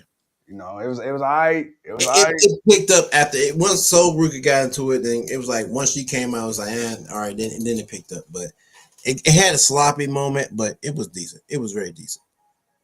He said the Schmiggle Yang wasn't Schmiggle Yanging for you, huh? Who's the women's North American champion? Oh shit. Damn. Damn. Who is the women's North American champion? Oh, no. Blake Monroe. I'm sorry. Blake Monroe's the Monroe's women's North American. I'm sorry. No. She's She's the champion. No. Blake is the man champion.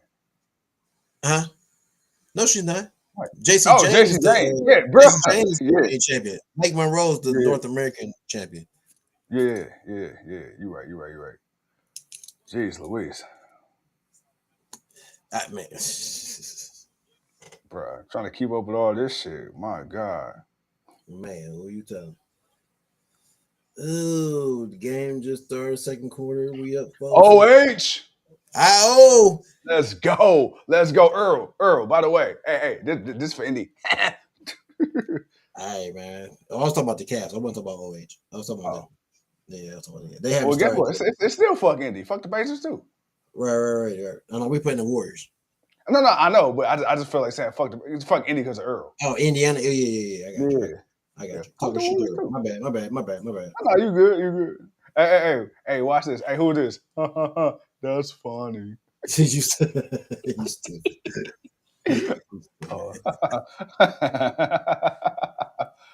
Oh shit. I ain't seen them in a while. Man, bro. Who the hell is this dude? Tanned and jacked. Oh my god, man. Dude. I'm tanned and I'm jacked. You know how many tan people there is? He's another schmuck. I'm gonna get skin cancer and rip a muscle. Why are they talking about the Steiner brothers? You are not a genetic freak. You are not a big Papa Pump. Get the hell out of here, dude. It's geometry. I'm gonna leave that alone. Can't get the pay-per-view, so I got Big Ten Championship, UFC 323 prelims, and boxing on the screen, and GOW on social media. Hey, as long as you got us, brother, we ain't mad at what you're watching. You know, we ain't mad at all. You know what? I will say this, man. It is amazing, man, to find ourselves in the people's rotation. You know, hey, I'm not mad at that. That's the whole thing. Like, damn, we in the rotation. Hey, I ain't mad at you. Good looking out. Appreciate you. It's a privilege because y'all could be anywhere else in the world, but y'all want to watch our dumb asses. So I'll take it. I'll take it. Y'all. Yes, sir. Now, you know what else I could take? It's almost Christmas time. Couple donations. Penelope ain't on the screen yet, man. You gotta wait. I'm hoping Earl feel bad for me. Oh shit! But nah, seriously though. Hey, bro. Hey, so far tonight, what you think of the show, bro? What's your thoughts? Well, not bad. It's a good start. The Oba, Femi, and Ricky Starks match was a decent match. You know, they went back and forth, but Oba did what he should have did the first time, and then Ricky Starks could have figured out a way to beat him the second time. And then you could, but either way it go, even if you say Ricky Starks is ready to call it up, whatever, it is what it is. What show is he going on? If he goes on SmackDown, and if he's going on SmackDown just to fight with Cody Rhodes, then I don't know, man. I don't know. He may be able to do it. He may be able to do it. Yeah. Or then again, he may be a part of Cody's new stable once he turns heel. Ooh, the absolute nightmare. The absolute nightmare. The absolute nightmare. Big Boy said 3.7 so far. Not bad. That's actually that. I'm around that range. I'm about 3.2, 3.3. Not too far. It's not bad. I'll tell you what, it's better than any episode of fucking SmackDown or Raw I've seen in the last foreseeable year. Man. Bro. Whew. Yeah. AWS, ass. Oh man. Let me turn on the You can't see me. My time is now. It's the franchise. I'm sleeping. Oh, TK went with a collision tonight? TK. Did he? Yeah, he did. He sure did, but I'm turning on the low stake game. Oh, speaking of, hey, Mercedes, she lost her title to Red Velvet yesterday. Hey, man, the downfall is happening. The downfall needs to start. This is the downfall. And then guess what? Our girl Deanna Purrazzo, if I'm not mistaken, I believe is the women's ROH Pure Champion. If I'm not mistaken, so she finally got some gold around that waist. Good. But you know that's crazy because didn't Red Velvet just lose to Mercedes? Like she got a title, she had a rematch and she won it right back. All right, that's cool. But let the downfall start now, where she starts losing all these championships in a fashion, in a way, and then it could lead to her rebuilding herself back up to get back at the AEW championship. Because by the time she do all that, it may be time for Stats time to change for the title. Yeah. Well, what's that old ECW theme song? Let the bodies hit the floor. And you know, then there were 12. Actually, I think that was 13. I think her losing that one brought her down to 14 or 13? Because she had like 14, 15 championships at this point. Man, bro, she won so many damn titles. I can't even keep up. Yeah, I think the number is now at either, if it was at 15, it's a 14. If it wasn't, it may be like 13 I think it's like 14 or 13. I feel like that's where it's at. Yeah, because I mean, it's got to a damn point, bro, where it's like, shit, dude. I feel like every time I turned on the TV or the computer, she won a brand new title, and this from some damn promotion I didn't even know existed. It used to. There's a whole bunch of companies out here. She like Mercedes Moné won her 10th title at the Japanese Jim Crockett Powerbomb Pineapple Fest. Like, but that just lets you know that there's a lot of companies out here, like a lot of independent companies. Why not? Oh yeah. But O State wins the coin toss the second half. IU to receive ball first. All right. We gonna see. Big Ten Championship. Do what it do. Ooh, look at that field. I know that ain't no state. That ain't us. That's somewhere neutral. That look warm. He said that is a neutral location. Right. That looks very warm. Which they always play. They always play the Big Ten Championship in a neutral position. Place. All right. Kick back as we got Old State coming out for defense. Indiana coming out to show why they were 12-0 against the 12-0 defense. Ladies and gentlemen, we got NXT. We got football. Let's do what it do. Hey, in the words of the great Ice Cube, today was a good day. Hell yeah. Well, hold on. It ain't over yet. So hold on. Save that. Because we ain't won yet. Man, as we got Mr. Iguana making his way to the ring to face Ethan Page for the Men's North American Championship. Man, my boy Mr. Iguana living life, man. You know, he got 2 beautiful women. He got Laeska. You know what I'm saying? My boy, he out here. He out here, man. I'll say, Big Boy said, nah, she has 12 now. Okay. I'm gonna trust your word, bro. Because I know you probably sat there and looked it up because you wanted to make sure you was right. I know. I respect it. Here we go. One of the coaches saying something in the game.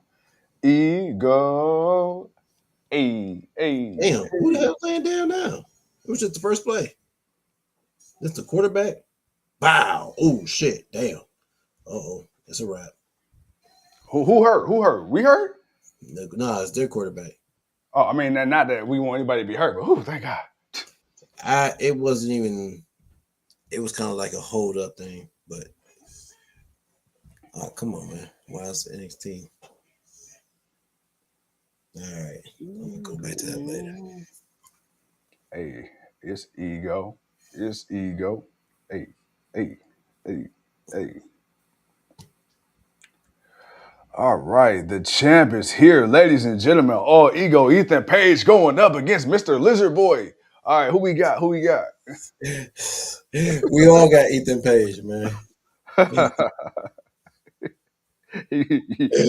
You like the way I did that? We got the Lizard Boy. We got Mr. Freaky Lizard Man. Okay,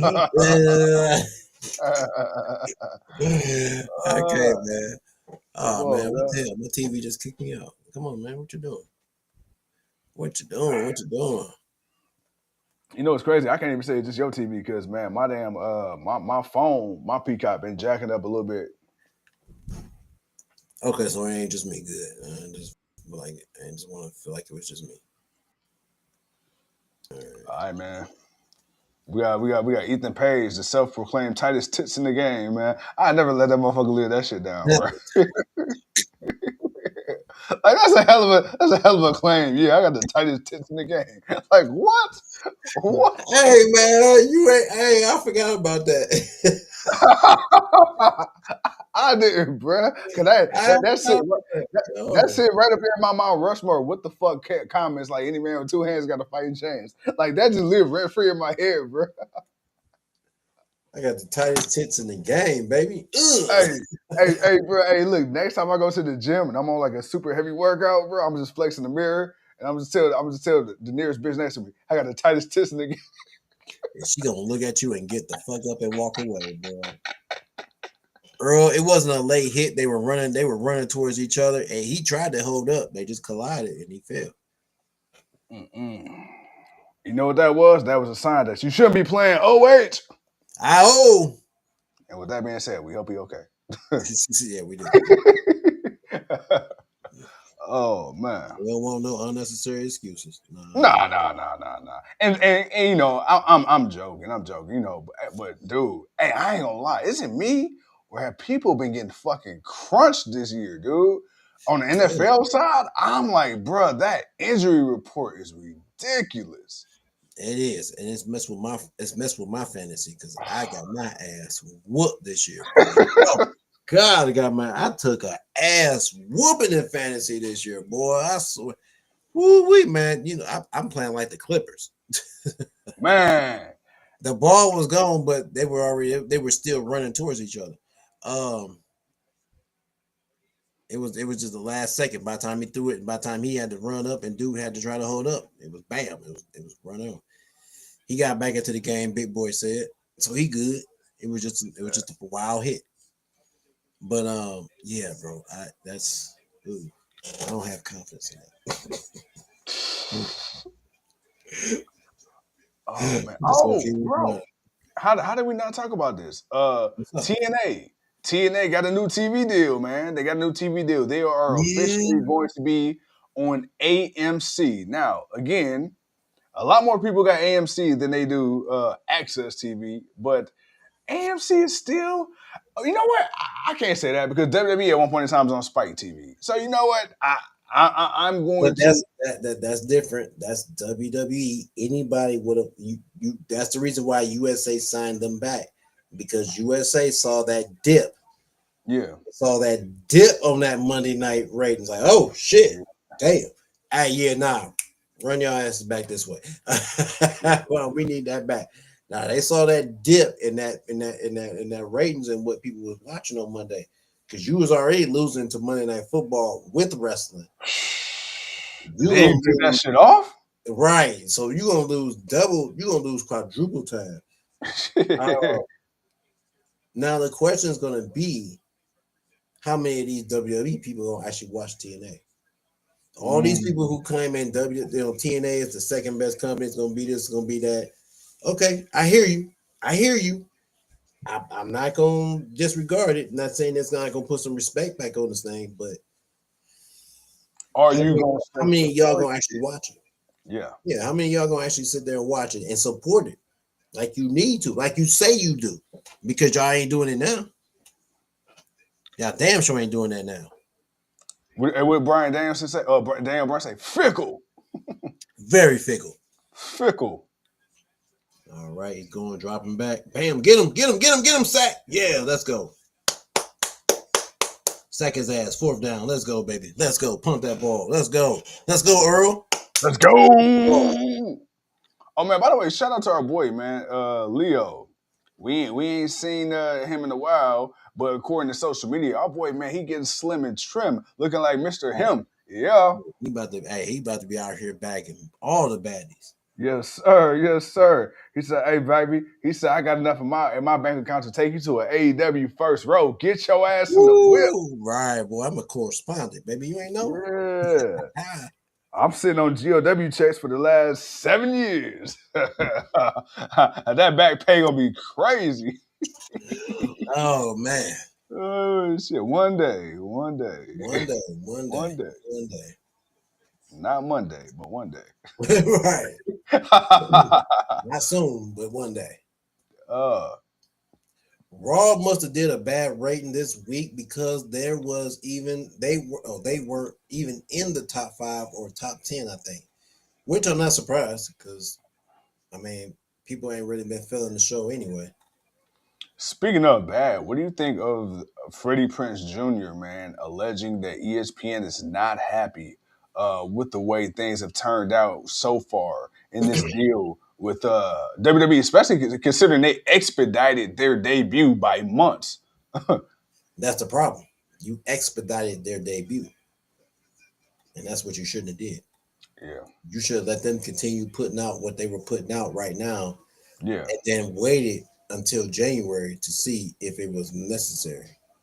And on top of that too, and because you did it so fast, it kind of just like you kind of just winged it. You didn't actually give people a chance, like older people or people who may not be as technology savvy, to actually get a chance to hammer it in their heads. Hey, we're moving. You just, yeah, here we go, we did it, and this is how you can find it. It's like, what?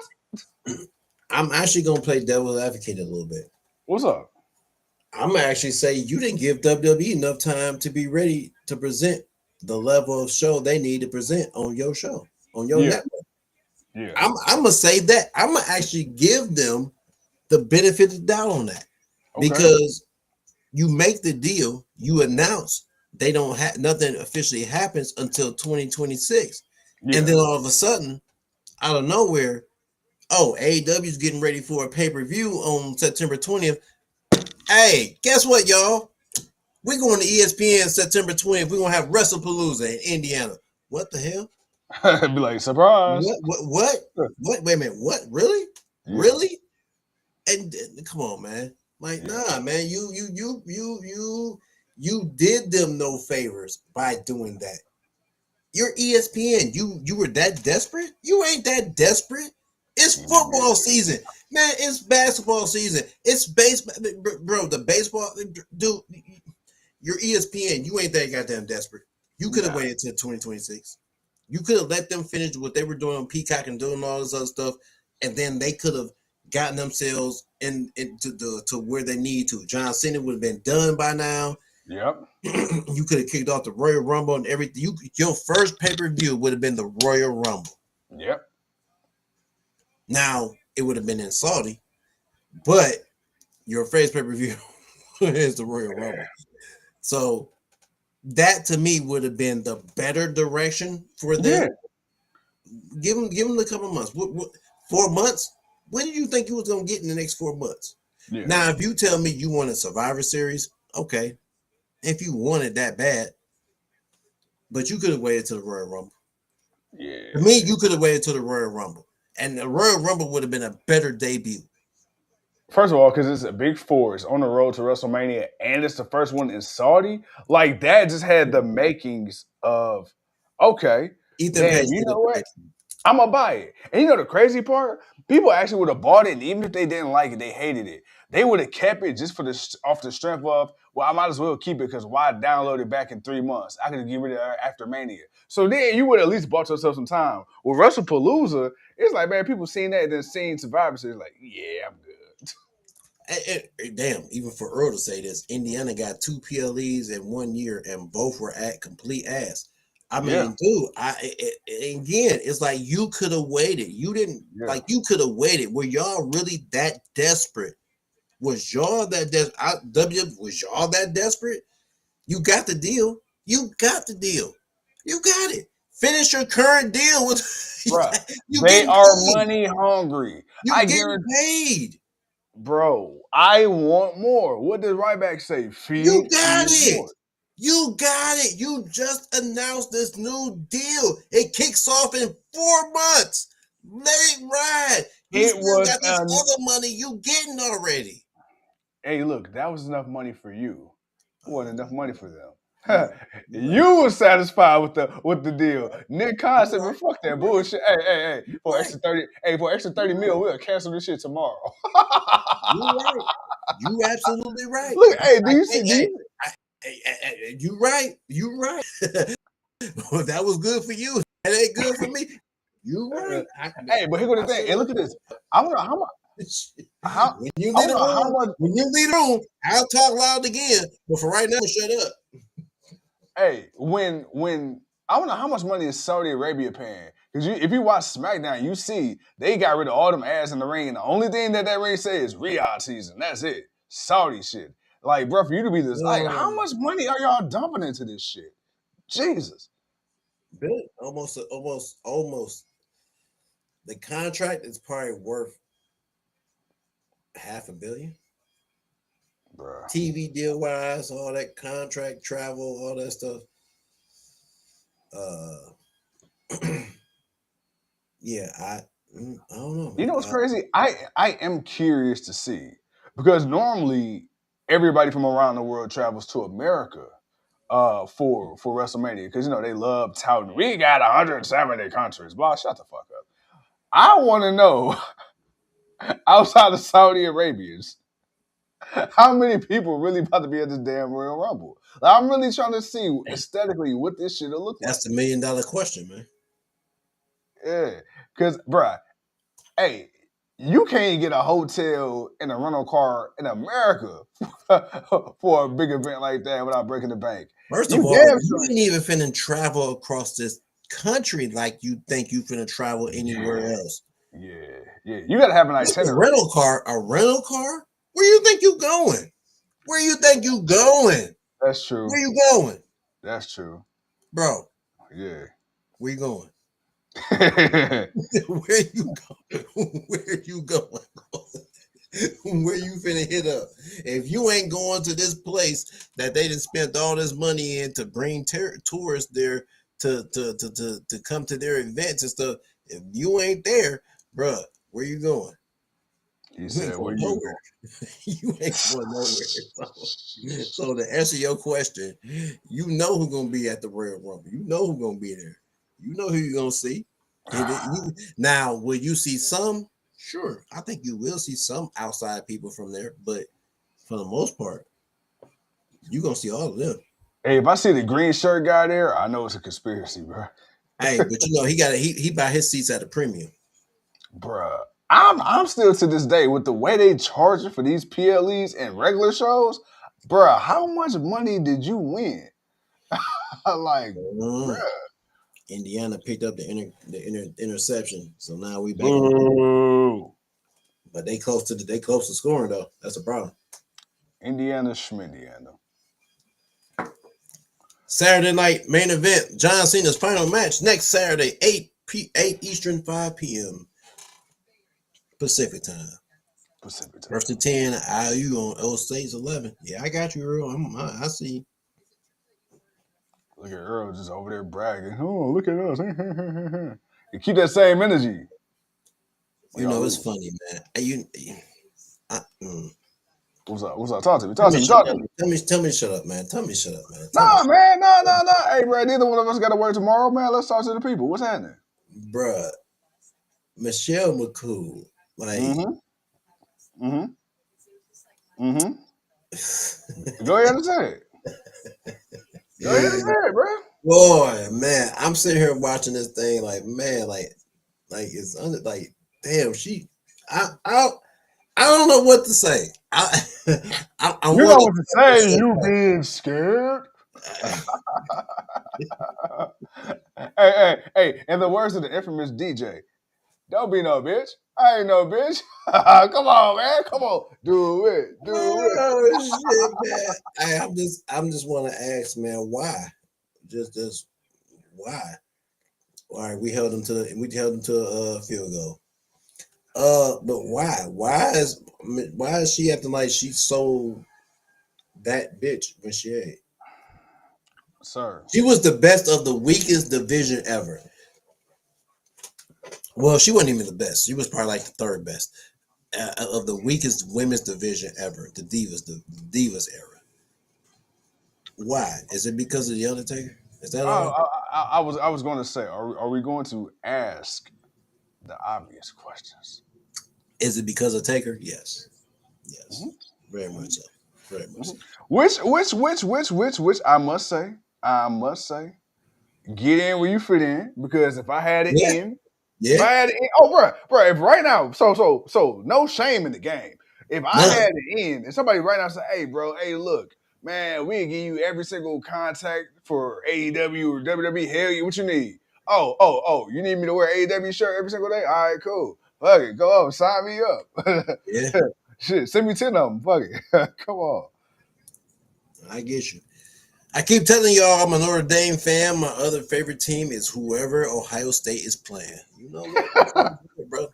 It's all okay. It's all good. It's all good. I don't know why that shit made me. Cause I'm thinking he about to like legit give a specific team. That motherfucker said he rooting out the spot. Nah, he said that before. He said we had that conversation before. He was like he was a Notre Dame, which surprised me. I'm like, bro, like, but that's what made me ask. I'm like, your team doing good. You ain't supporting them, but yeah. He's like, nah, he ain't rocking with them. He rocking with Notre Dame. So I remember the conversation, Earl.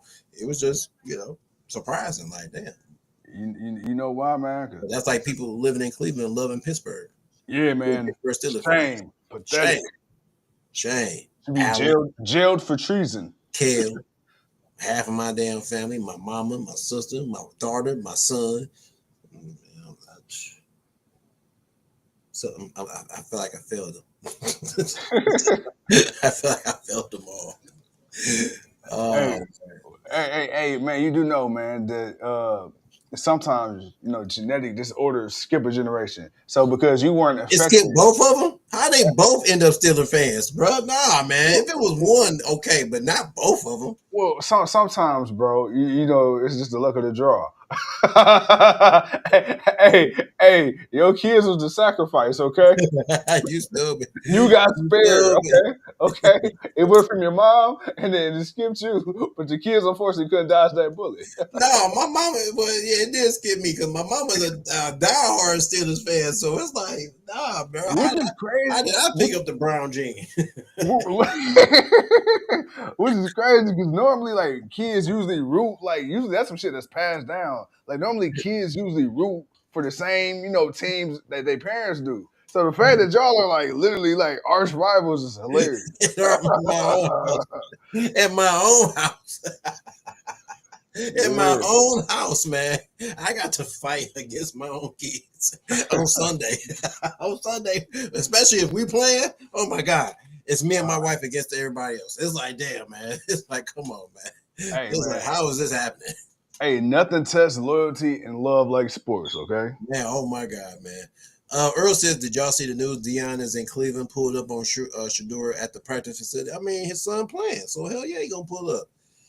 Yes, now he needs to figure out what his team doing. But then again, the season's over with, so he's good. They had a bomb season, but they gonna come back next year, get some recruits. Oh man, hey, shout out to Dion, man, because goddamn boy, Colorado's looking rough this year. Hey, they were, man, but you know what? It was a change. A lot of their players went to the pros, so but it happens with a lot of teams. But Colorado is still coming up and trying to be recruited. As O State's getting ready to take the field right now, down 3-0. Dion Lennox, a bookworm turned gangster. Pretty much. Hey, in the words of Don Gallows, nerd. Man, as we got Tatum versus Dean coming up next. Tatum Paxley, baby. Tatum versus Dane. Yeah, no Mr. Braun Breaker. Pride. This is all for pride. Come on, let's go. Let's make it happen. All right, bro. So we on match number 4. Yeah, and I'm whooping that ass. I'm up by 1. Yeah, I ain't gonna lie, bro. I have been getting cooked. I've been getting steamed. I've been getting broiled. I've been getting. NXT ain't been your fan this year. I ain't gonna lie, bro. NXT has not been. Bro, NXT has been whooping my ass. It has not been a friend to you, boy. Bro, I've been getting curb stomped into oblivion with these NXT picks. I'm like, God damn, brother. Oh shit, that is crazy, dog. That is. You know why? You know why I'm losing? What's up? Because I'm black. So you said black on black? That's what you said? You blaming a black man for why a black man can't rise? Hey. You ever heard of a thing called COINTELPRO? It's been happening since the 60s, brother. You seen them blaxploitation films? Mr. Shut Your Mouth. Man. Oh, man. Big Boy said Dion just needs to go to FSU.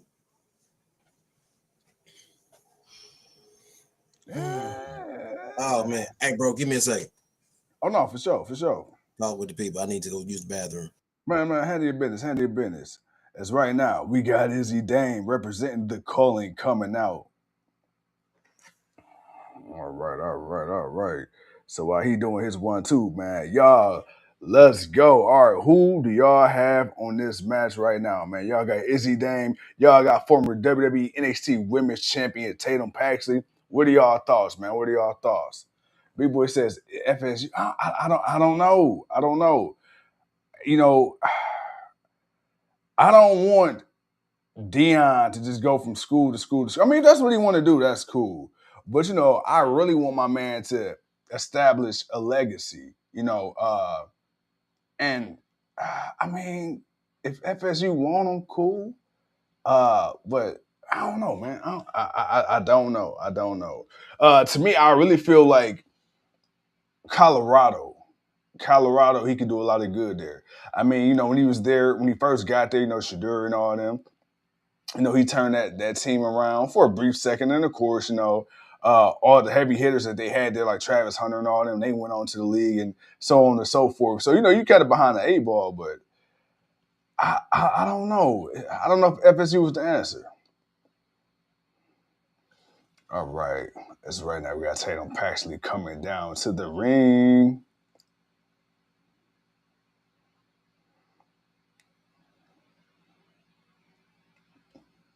All right, let's get it. Let's get it. Let's get it. Let's get it.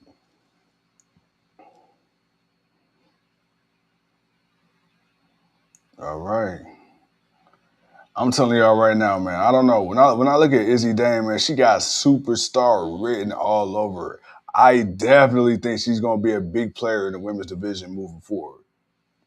Big Boy says that's fair. Yeah, man. You know, like I say, and like I said, hey, I'm not opposed to it if he does, but I'm just right now, man. I think Dion, man, he got a good situation where he at. You know, Colorado, they pretty much revamped their whole culture to try to, appease Dion, and I think Dion's done a great job of bringing guys like Warren Sapp and so on and so forth to the coaching staff, and trying to really just bring some NFL greatness to these kids to kind of show them what's possible. And on top of that, too, man, he understands everybody's not going to go to the NFL, and these kids understand that. So if you can make NIL college money and all this and never go to the league, but are financially set for life, why not? Why not? Dion actually cares about the kids. With him, it's bigger than football, and that's the one thing I respect the most is because he's not using these kids just for football.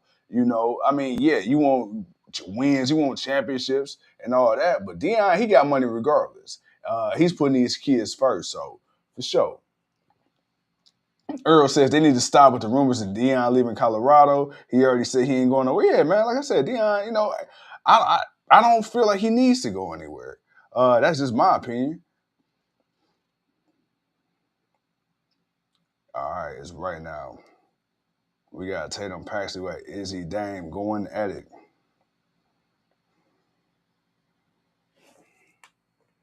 All right. Right now we got Izzy Dame taking control, stiff right arm. We got Tatum Paxley up against the rope. We got Izzy Dame with a busted nose already. Izzy Dame got Tatum Paxley. Slingshots are off the rope. Kick to the gut. Big Boy said, yeah, Dion is a leader of men. Absolutely, man. A leader of men and a man of God. So, when you got somebody like that, brother, hey, no weapon formed, my God. No weapon formed.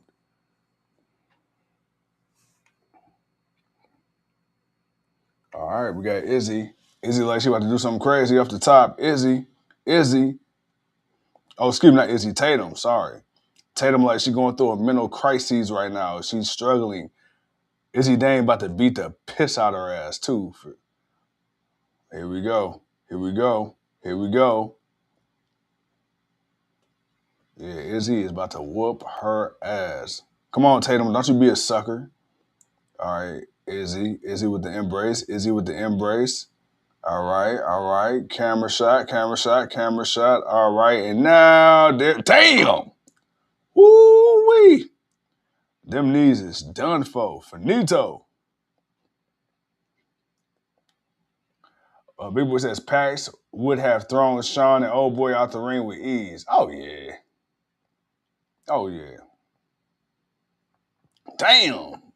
Mean knee to the gut from Izzy Dame.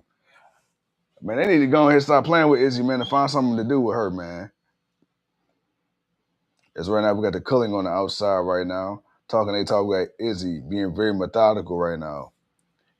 All right, Tatum Paxley drives Izzy to the turnbuckle. Tatum. Come on, Tatum. Oh, again, double knees to the gut. Izzy. All right, here we go. Up on the shoulders goes Paxley. Izzy with a fireman carry. Dropped her down. Izzy once again, this time throws her up.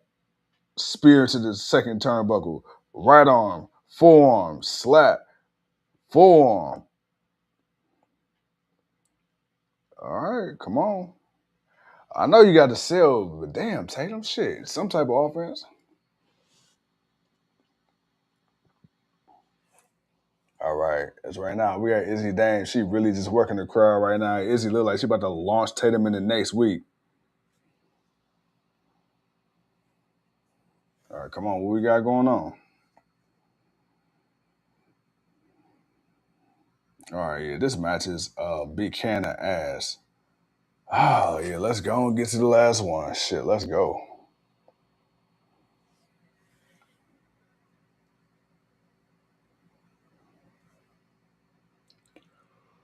Oh, man. Sheesh.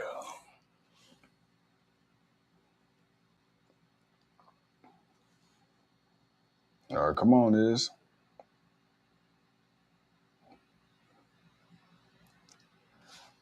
All right, y'all. This one right here, I hate to say it, but this is definitely feeling like a bathroom break match. I mean, the way this match is going, we could have not had this on the card. That would have been okay. There's a crowd right now trying to get, they trying to get Paxley in there, but I don't know.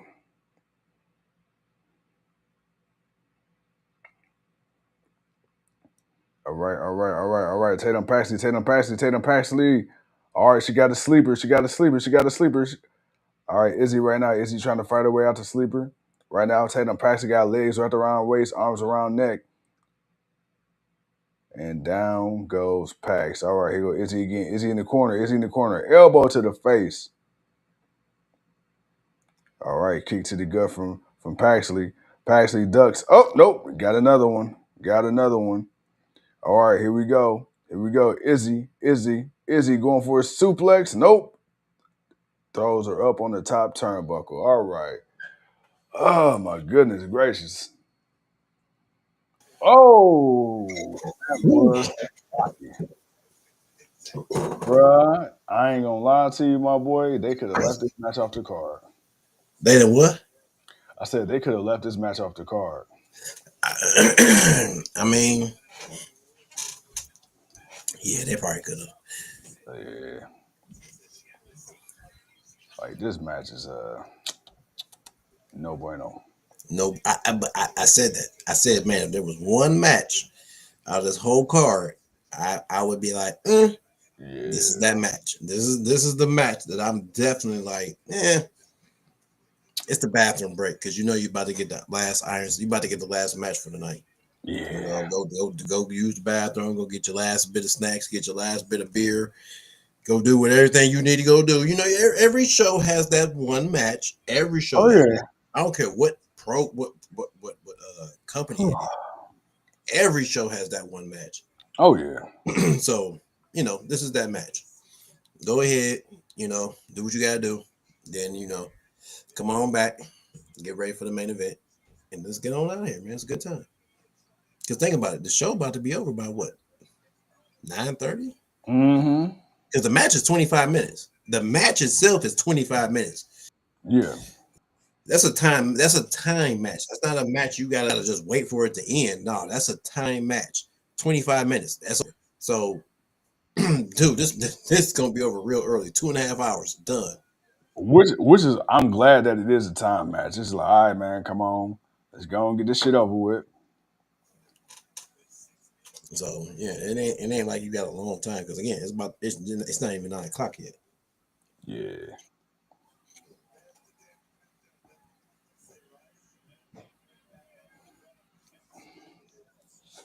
Oh man. Man, how we looking over there? We are still down. I had walked away for a minute, so I had to see what we're doing. Oh, look like we're about to score. Oh,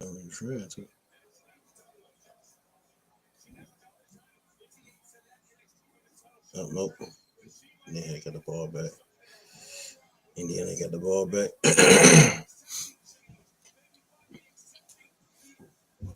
All right, we coming back from commercial. For that one match to be the co-main event is terrible booking. I mean, matches like this ain't so much a co-main event. Matches like this, depending on who it is the co-main event. Like, I would never look at a match like this as a co-main event. This is like the bathroom break before the main event. Like this is the breather before the main event. This is the match where you get up to do whatever it is you need to do. This is This is the match you get up to do exactly what he's finna go do before the main event. This is what this is. So this is it ain't the co-main event. It's only 5 matches. If this was like, if it was like, if it was like a different pay-per-view where every match was like big time because who was in it, I would consider that more of a co-main event. If you were gonna put like, let's say the main event is Seth versus CM Punk. The match before that would be Cody versus Drew. That would be considered a co-main event. that would be considered a co-main event. This is just a breather. this is a breather. The bathroom break. Go do what you need to go do. The main event will be on soon. You got time.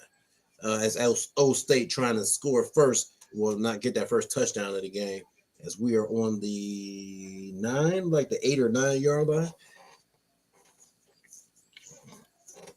Big Boy said this is probably more of a sports entertainment match. That's for damn sure. As we got a flag on the play.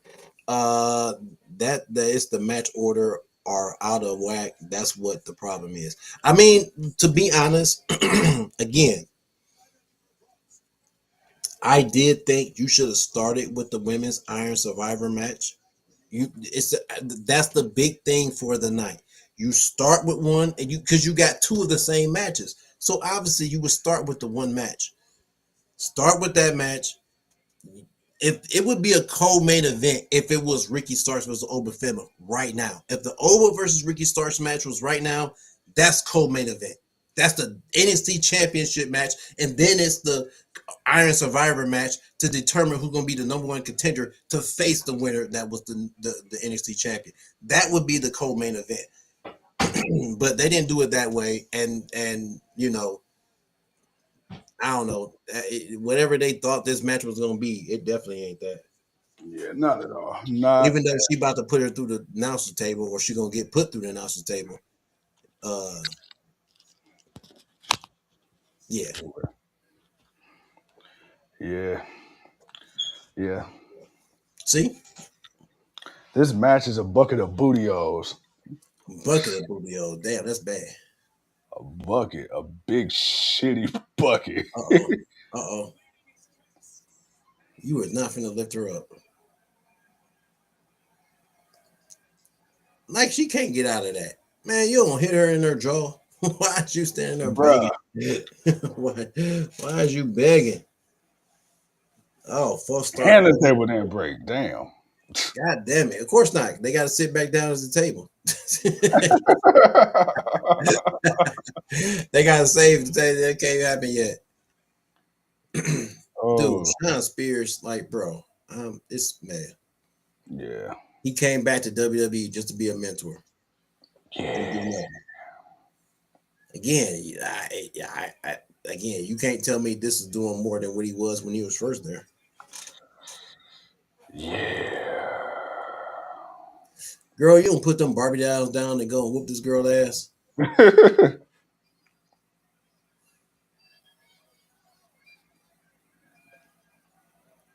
Well, this is what it's come to, bro. This has been what it's come to. And she loses. Bow! Boot to the face. Up she goes, down she goes. 2, 3. Give me them points. Let's go. And I lose again. Yay. No, you pick Dame. You pick Dame. You didn't pick Paxton. You pick Dame. All right, thank God, bro. Jeez, it was looking rough. Man. It was looking rough. Touchdown, Ohio State, baby. OH. Sorry. Sorry. I disassociated for a second because I was in such disbelief I won. Oh, yeah. And now you won the match, baby. I thought you was up. Yeah. No. Big Boy says he's 3-1 so far. Me too. Me and you both 3-1. Yeah. As we about to get the final match of the night. Ohio State got the touchdown so far as 3-7 or 7-3. O State up. Look at that pass, crisp, on point. Got enough time to catch it, come down with it, touchdown. Let's go, baby. Yeah. My boy said 3 letters, 1 word. Yeah. Deadline. All right.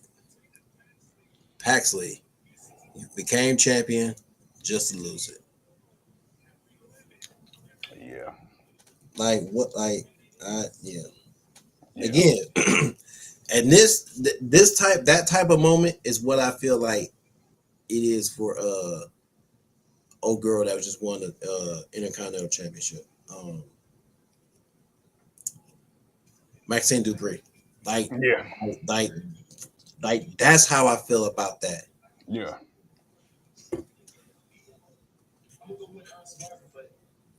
We got that boy, the young OG in the building. That boy Javon Evans, a dog with it.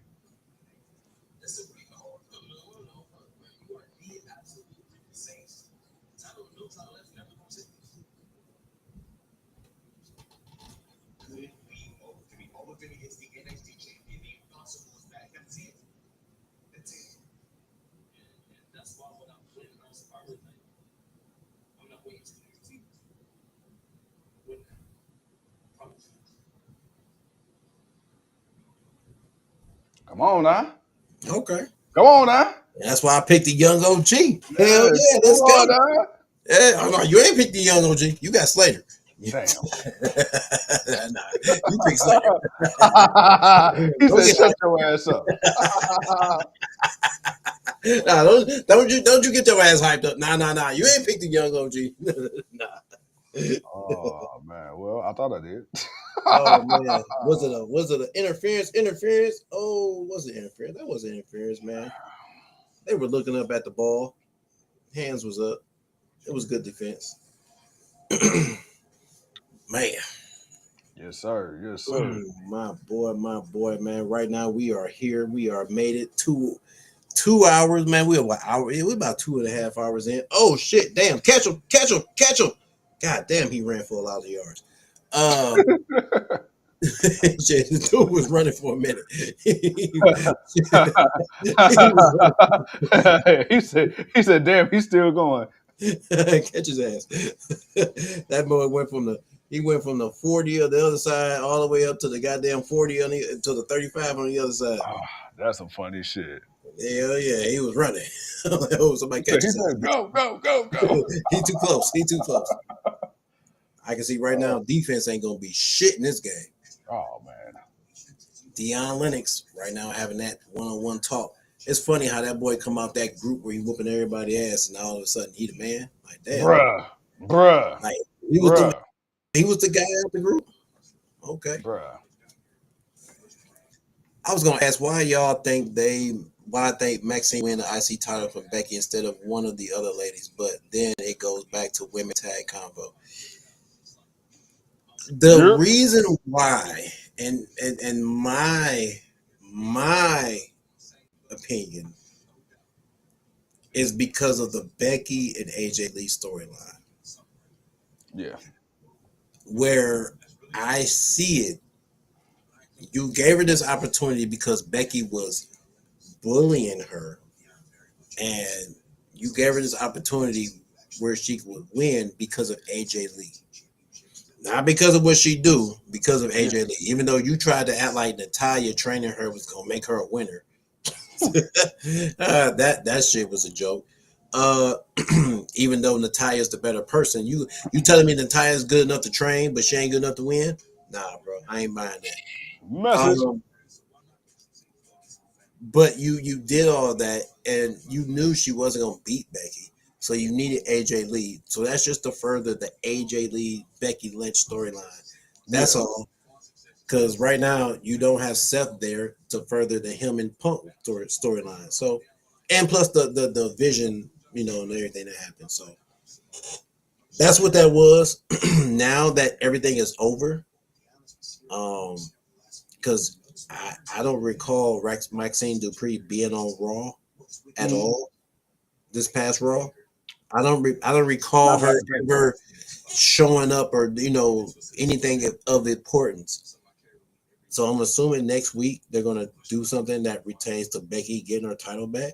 Maybe leading up to this Saturday, maybe not. I don't know. But if not,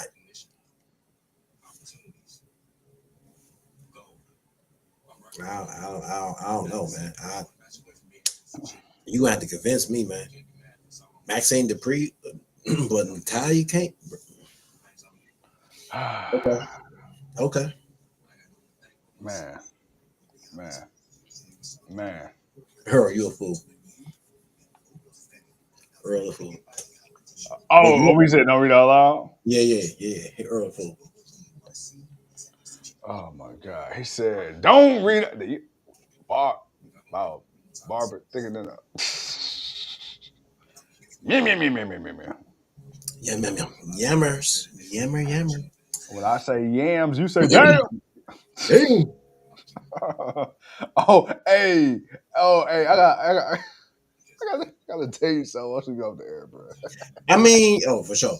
I mean, big boy, you're not wrong at that. But even though Maxine Dupree ain't one of them chicks, she ain't Maxine Dupree, dude. She ain't been. Maxine Dupree ain't put in that work. I'm sorry. Hold on, wait. No. Hold your horses. No. I'm not gonna let you say she ain't put in that work because she has put in work, bro. No, she has not. Bro, You're not liking her as a wrestler and her not putting in work is two different things. Nope. She has not put in that work, dude. I'm sorry. You're not telling me you compare her to who? Who are you comparing Maxine Dupree to that we respect? Come on now, we respect a lot of people. I may talk shit about a few, but we respect a lot of women in this women's division. And tell me you put Maxine Dupree in that same respect with some of them women.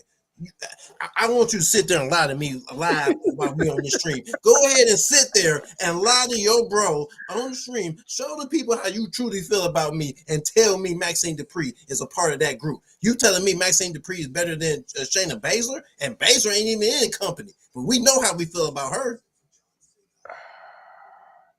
There's certain politics that go on within the professional wrestling industry. Okay, there you go. There it is. Okay, I respect that answer more. All right, what about to say?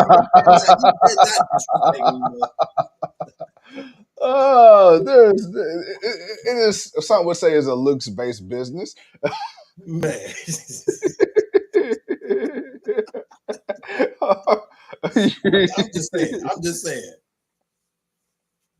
I'm just saying, bro. Like I character wise, if you're from the entertainment standpoint of it, I get it.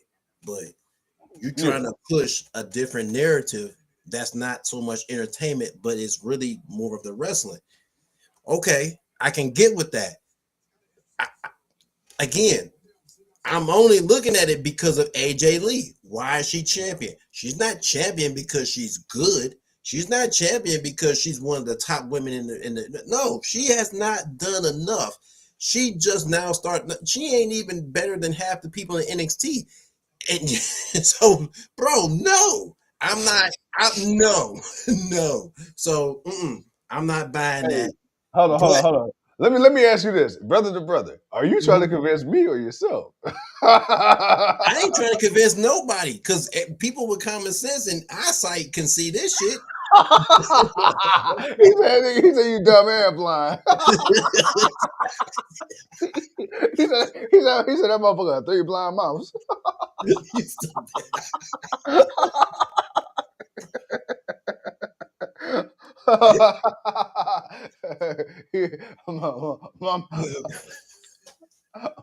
my man says, "Stay. This is private property." Oh shit, nah, man. I'm just saying, bro. Like again, entertainment wise, I can get it, but if you want to tell me it was for AJ Lee to distract her, cool. All right, but at the same time, I'm sorry, bro. You're not convincing me that Maxine Dupree is nah. She's not top 10. She's not. Not even with the up and coming. Not with even the up and coming talent. She ain't better than them. She ain't better than them. So I get the reasoning, and like what they did with Paxley, they need to quickly take that title off of her. Go ahead and give it back to Becky, and then you set up the AJ Lee and the Becky, and then you have AJ Lee beat her. Yeah. That's but for me, I almost kind of wish it would have been more of an AJ Lee trying to distract Becky, and it looked like Maxine could do it, but not do it. And then it would, and then with AJ Lee pinning Becky Lynch at Survivor Series, then you could have. I pinned you. I made you tap out at Survivor Series. Guess what? Right. I want that Intercontinental Championship. So now you get to set up and build Becky Lynch versus AJ Lee for the Royal Rumble for the Women's Intercontinental Championship. Right. You that's the type of thing that if you were going to build this thing, and you were going to do it, build it. Do it the way that I'm sorry, I'm somebody that's watched you build certain things like that, because when you build those type of matches like that, that's the effort you put behind it. But that's not what I'm seeing. And I understand it's a different time. Things change. We evolve with the wrestling, but still, you can still do the new things. You can still do newer things in the right way. Yes. Okay, but what? I know. I feel it. Hey. I feel it in you. Go ahead. But Maxine's the champion, and we're here now. I mean, we are here now, and it is what it is. And again, I understand why she won. Once AJ Lee come out, I said, "Oh shit, okay, she about to win." Once AJ Lee's music hit, oh shit, she's about to win. Cool. Now to go ahead and get that thing up off and continue pushing what you need to push. But I will say this though. I am glad that at least AJ Lee did come out to kind of make it somewhat make sense, because I ain't gonna lie, if she would have beat her clean, I would have been like, what in the holy Because shit? no other reason would have made sense. Because Becky Lynch would have looked at bad losing to Maxine Dupree. Yeah. Because you would have had to you not that naive or overconfident of yourself to where you would let her win that lucky, that clean. Yeah. Nah. Yeah. Make it make sense, yo. Nah, not the man, not you. No. Anybody else that's lesser than that, sure, but not you. He said, not you though. Not at all. Not at all. Which hey, look, hey, I'm talking shit, but you have a point. You got a point. Big Boy says, "I real talk. I just hope Lyra didn't get the short end of the stick from that decision in the long run. She didn't though. Lyra is actually good. Lyra's a young talent, and once she and Becky and Bailey kind of got into it, that's what helped Lyra get up more. She got her one defense where she needed it, and then she lost it. But her being a part of the story is more of what she needed. She needed to be a part of the people that's legit and over for her to get legit and over, because she's someone that's good in the ring. I ain't saying she's great. I ain't saying she's the greatest. I'm saying she's respectable. You can watch her. You can be entertained by her, but you can also be entertained by the wrestling. She's good. That's it. She just needed some legit names, and she was a part of that. She got what she needed. Maxine Dupree ain't never been looked at like that.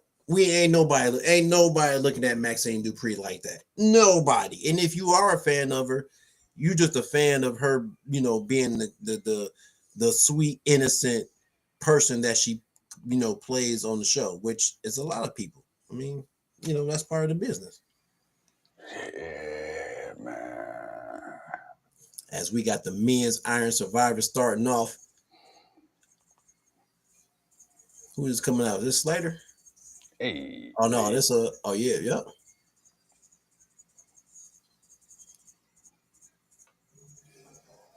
Yeah. Hey. Hey, You got the TNA X Division champ coming down. So, speaking of TNA, and I know we were talking about this, when their TV deal begins, the WWE deal that they have will end. So, pretty much, however long this is going to go until they're ready to go on AMC, the partnership between both companies will end. Now, will they maybe do something for the premiere show? Sure, I can see something like that happening. I can see, WWE, because what I'm also seeing is that TNA is asking WWE for AJ Styles to be on their premiere show. Yeah. So, yes, I'm going to say WWE may have some help in doing that episode. It's going to be everything that comes after that. That's going to be the thing for them. Yeah. And you know what's crazy? Bro, fuck the bullshit. Let AJ Styles wrestle on that first show, too. You better, man. Don't be no bitch. I don't care if it's a tag team match. I don't care if it's a gauntlet match. Let that man wrestle, bro. As considering that's going to be the start of his retirement year. I didn't think about that. Yeah. Yeah, 2026. That's the end of his year. So if you gonna let them, why not? Let them have that. Let them have that. As we got the young OG. Oh, they got Slater and young OG starting it off 1 and 2. Oh, it's about to get real bouncy. It's about to get real bouncy. Hey, what the hell happened to the football game? I don't really turn it up. I'm tripping. Right, we up. We kicked the field goal, so we up 10-3. Let's go. We got the young OG and the youngest to ever do it. Let's get it. I think they both, 20 years old?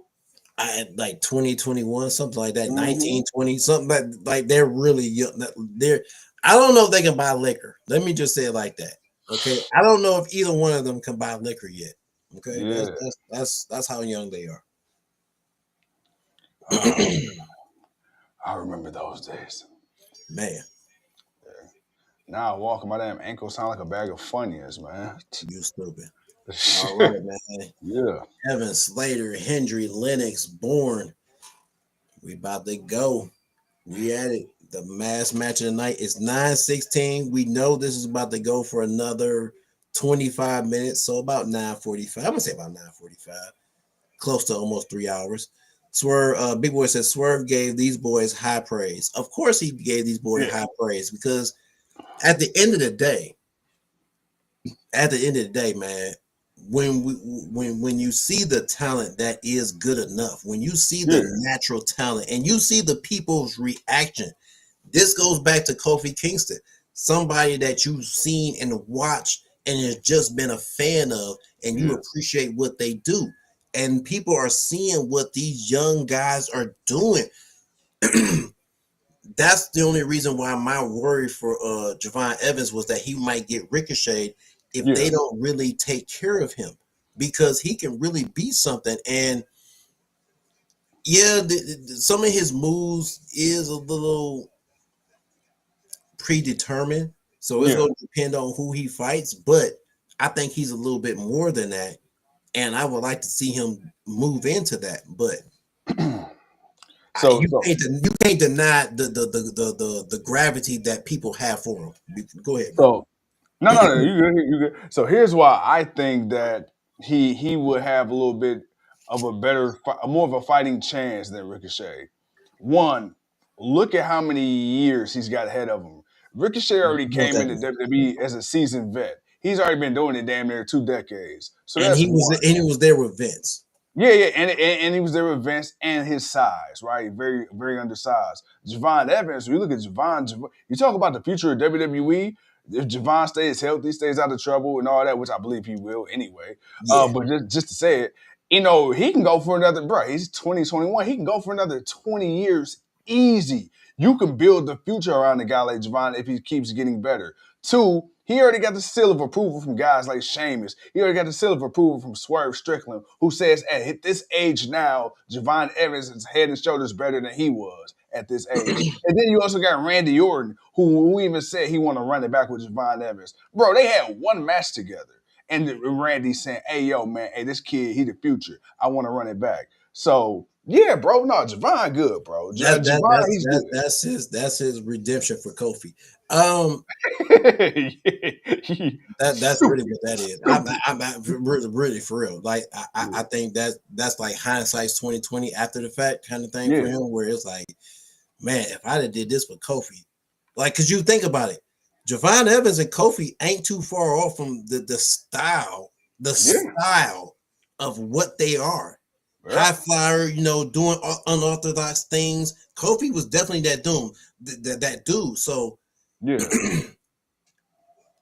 Imagine if Randy wasn't that way and he was the way he is now, the way wrestling is now. And that's the also thing now. People understand, the younger generation, they're looking at all the things that the Hogans, the Nash, everybody else that came in and had the creative controls and did the shit and went in for business for themselves instead of doing what was necessary. That's why when you got guys like Ospreay wanting to go to AEW and willingly put over people and do things the right way, because he knows that's what's going to put people over. That's what's going to make you, the people that want to watch it, that's what's going to make you want to watch this stuff. Right. So to see these guys get these type of opportunities and praise from the vets, John Cena said it best. It's like, dude, to see these guys understand the era of the old school way and to go away from that and to truly focus on wanting to be the best in this business. Yeah. You can't knock that. And that's what you're seeing. You're seeing these guys, and that's maybe the thing. Oh, damn, goddamn. I know we talking, but these boys out here working. But this is what you want to see. You want to see pure talent. Yeah. Give it their all.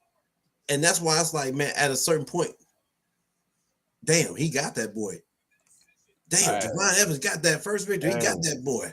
Hey. And he still got time. The next person ain't over. Then they get ready to come out now. It's going to hit the 5-minute mark.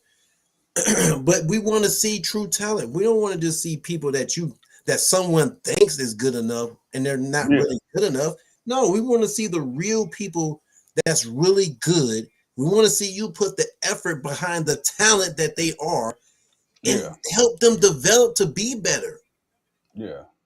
Do that. Like you, if you want to still give us some of the entertainment stuff, that's fine. But I want to say, but go ahead.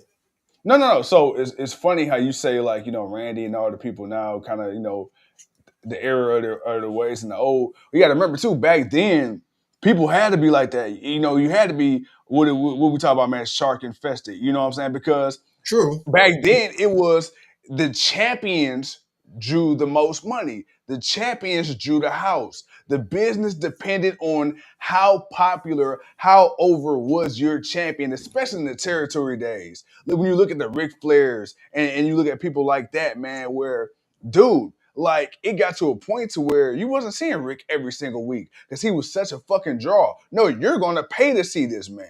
You're going to go to a pay-per-view and see this man. But he was showing up every week. That's the thing. For back then, Rick was showing up every week because the money was different. Back then, the money was different.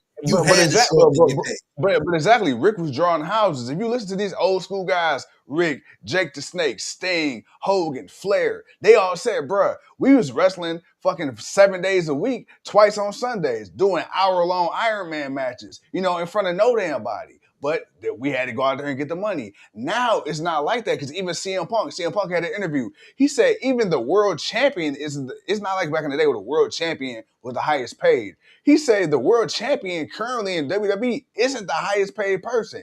It depends on the individual. So you could be somebody like, let's say, a Dolph Ziggler. You could be making more than the goddamn world champion just because of your equity in the stock in you. So there's no need for all that backstabbing and infighting, because guess what? With all this TV money, with all these rights deals coming up, you making money whether you on TV or not. When people get fired, you getting paid 90 days not to just not to show up nowhere else.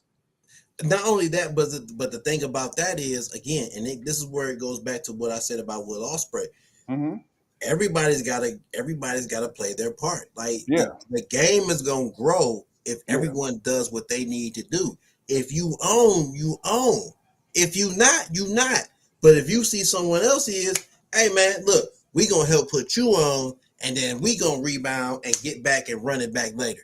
Sometimes that's how it gotta be. That's why it's like when you look at it from the AEW side, it's like, do you really want to see people have super long title runs? Not really, because you think about it. Heyman Page just won a title. What, All In? Mm-hmm. It's. I thought he would hold the title at least till 2026. It's 2025. He just lost the title. Mm-hmm. Like I didn't expect that, but he did. Yeah. And that's the type of thing where you can do it for a decent amount of time, have some good matches, and still get that respectable run. But you got to continue to push what's next. You got to continue to push what needs to be pushed. And man, it's good to see this, even for both companies. I'm not going to say just AEW. It's good to see it in WWE. The problem is right now in WWE, again, you're the bigger company. You got so much talent, but you're not putting all these guys over. You're not giving these guys opportunity. You're not doing much with everybody else to really bring them up as the guys you're going to see for the next 5 to 15 years. Right. Compared to the guys you're going to see within the next 1 to 5 years, because they're almost at the tail end of their careers. Well, and I think WWE, I mean, not AEW, I think AEW kind of had to do that, right? Because they were kind of facing that TNA WWE 2.0 stigma. Because you remember, even though they were bringing in young talent, who they had to rely on for the first 2 to 3 years. You had to rely on all WWE guys, Jericho. You had to rely on Moxley. You had to rely on Danielson. Then when you got Adam Cole, then Christian. And then you got, what I'm saying? So it was like, as we were trying to build up to that, you had to, because then you had to kind of get away from that narrative. You needed the WWE guys to establish legitimacy of AEW. But when it got to a certain point where it's like, okay, we're not necessarily competition, but we're a challenger brand. We're a competitor. Then it's like, all right, well, shit. Now let's see what makes us different. But also at the same time, you got to remember, during that time, Vince went and signed everybody back. So AEW had to work with people who were left. They didn't even have any really big names, because it took. Remember, Moxley didn't come in until about 6 months after the initial start of AEW. Right, it was a minute before he got there. They had to work on the people that they literally had, because anybody else they had got re-signed. So Vince re-signed everybody, and then he decided to release everybody because he knew none of them would be able to do anything for 90 days to almost 6 months. So that when we have these conversations, again, sometimes we gotta remember these things, because it don't just be, oh, they just couldn't do it because they didn't have this. Nah, this was the reason why, along with other reasons. Yeah. But because they deliberately signed these people and then released all these people they signed. Come on, man. You saw what that was. We saw why he did it. We don't, some people just don't care to give him the blame for it. Some people just don't care to say, oh, dog, man, we saw that you did this. That was kind of messed up, but it is what it is. Nah, they saw it as a rite of passage, because this is a competition. And regardless if AEW is truly competition to WWE, it is competition, because no other wrestling company is being mentioned as much as WWE. It's not that it's as big. It's not that it's making as much money. It's not that it's got the lineage that is what it's doing. It's the simple fact that we're talking about this company more than we're talking about any other company besides WWE. That's the reason. Man, dude, hey, I just want to say, bro, we right now, we in our bag right now, bro. We in our fucking bag. But right now, man, wrestling across the board, man. WWE, AEW, TNA, shit, Ring of Honor, they whooping ass. You know what I'm saying? Japan. Hey, New Japan, no, hey, we out here, man. Hey, AAA. I'm not gonna lie. I will be honest. I will be honest. I'm loving. I ain't gonna. I was skeptical at first when WWE brought AAA. I was like, I don't know. I ain't gonna lie, bro. Like AAA, bro, been looking lit. Like WWE has. they've been taking better care of AAA than TNA. I'll tell you that. They in a way they have, but they had to, because you know you got to think about all the people that they have and the people that they presented. The way they presented the AAA deal was way different than they presented that TNA deal. The way different. You had a whole presentation. You had the president of AAA. You had all the Mexican wrestlers standing behind you on the podium. You literally had Stephanie Valkyrie win the NXT Championship just so she could be standing on stage with the NXT Women's Championship when you presented. Hey, they be like, you see her, this could be you. Man, there was so much obvious of what you were doing, but it was. But again, you only focus on so many people though. That's the only thing. Like within AAA, what has been working? You've taken people like Los Guerreros. Not Los Guerreros, my boys. Los Garza. Los Garza. You took them and you made them the AAA Tag Team Champions. Cool. Then you took Dom down there, and Dom, come to find out, he is beloved. Dom is beloved in Mexico. They love Dom in Mexico. They hated Vicano. They wanted Vicano to lose that championship the first time, and they was mad when AJ Styles came out. They were happy to see him, but they were mad. They were mad that Dom didn't win. Yeah. Outside of that, dude, you've had Iguana getting some love, but it's like that's more of the character than it is anything else. Right. The entertainment, we get it. The entertainment aspect. Outside of that, what really are they doing? Yeah. I gotta be honest. Really, outside of Dom being a AAA champion and the El Grande, I say, don't forget though. Don't forget you had the YS6. They showed up there. They showed up, and then you had Natty out there. Like, bro, they've been sending some people. They've been sending some people, and they've been having some matches. But is it any better than what they're doing with TNA?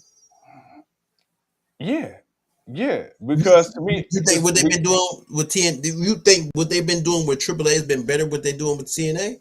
Yeah. And I'm gonna tell you why I've come to that conclusion. Because WWE isn't there fucking pillaging fucking talent from AAA. They're actually donating their talent to AAA to make the shows feel bigger. Like, they're getting big stars. What big stars have TNA gotten? What big stars they haven't? They fucking haven't gotten shit. You at least get Ethan Page, you're getting Chelsea Greens, you're getting the Dom Mysterios. Hell, Rey Mysterio's the fucking ambassador. You're getting Natty, who is underutilized on the main roster. Like, you're actually getting people that people want to see, not just some throwaways. No disrespect to NXT. Say his name and he'll appear. I believe in Joe Hendry. Clap. Joe Hendry. Bro, first and foremost, he didn't hit the smile. He hit his face. Damn, that's funny. Oh, hell no. But the thing here is with AAA, they brought AAA. You have to remember that they brought AAA. They have a partnership within AAA. Like, they have investment in AAA. The difference, and I think that's the only difference that we're seeing within that and TNA. But for the one thing that I've been noticing, that for both companies, WWE is winning their championships, but none of them are coming in and winning our championships. Not none of their pure people, not none of the real AAA wrestlers or the real TNA wrestlers that that didn't just recently get fired from WWE within the last year that showed up in TNA. None of them are coming in and fighting and winning the WWE championships. You can't give me the Hardys. The Hardys that won every championship in WWE already. Nah, bro, give me somebody that came up in TNA that never made it to WWE, and you trying to put them over. Slater is one of them, but and he's good, and he eventually will be that next guy coming over. Let's believe. But show me that same person in AAA too, and I'm not seeing none of that. But I'm seeing You go take their titles and do what you do. Yeah, no lies detected. No lies detected, my guy. But Big Boy says, but business wise, do you think AEW still need work to be done when it comes to the actual wrestling business? Because you know the OGs are corny bitch off Russos. I like how you said that, bitch off. Bitch off Russos. That's why I want to make sure, Big Boy. That's how you put it. That's why I make sure I want to say how you said it. Yes and no. Do they still need work? Yes, because there is still an up and coming company. This is year number 6. Yeah. This is year 6. Oh, actually, this is about to be year 7. They've actually about to go into year 7, so they're about to be in year 7. So yes, there's always going to be kind of like the growing pains for this company and continuing to be what it needs to be. The OGs are going to have to get over themselves because a lot of them want to get paid from the bigger company. So they're going to talk shit about everybody else. And which is fair. Booker T, Kevin Nash, Bischoff, all of them. They going to all, they will all want them legend deals from WWE, especially now that they're owned by TKO. The money's better. Sure, they want that. Everybody's going to, get the bag. Get the bag. Did you hear me? Let me say it one more time. Get the bag. Yeah. Get the money. Grab that shit. But obviously, man, you're going to politic. And that's the thing that you have to remember. There's going to be politics to this, regardless. So, for me, hey, man, do they still have work to be done? Yes. But you're seeing the growth. You're seeing the difference from 2 years ago to now. Yeah. People have been giving AEW their due. Yeah, the TV shows haven't been great all the time, but neither has Raw and SmackDown. So what are you telling me? But if you're telling me, damn, pay-per-view wise, hey, people been on the WWE fans that shit on AEW.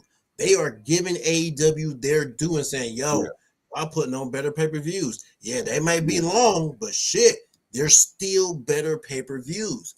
And you feel like you get your money worth. Slater just pinned Joe Hendry, and now Hendry got to go into the penalty box. Go ahead.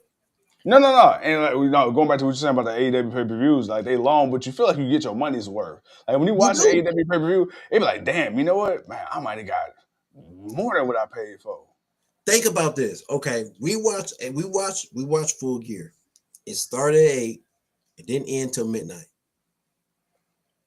You watch Survivor Series, and people complained about the entire show. Yep. They complained about everything about the show. You can say whatever you want to say because of the names that were there. But as far as the quality of the show, nobody had a lot to say about it. Yeah. Not a lot of good things. Now, again, AEW wasn't perfect, but it's like, damn, if I got to compare a pay-per-view to a pay-per-view, you're a big show pay-per-view. You had 4 matches. That's all you gave people? You charging us all this money, you doing all this stuff, and you gave us 4 matches. You gave us 2 matches that were 45 minutes. And then you gave us 2 other matches. That was it. But this other company, man, they gave us this many matches, and at least out of the 10, 6 of the matches were good. Yeah. And you're seeing, and these are people that don't claim they don't watch WWE. So what's the bigger question that needs to be asked, bro? What's the bigger question that needs to be asked?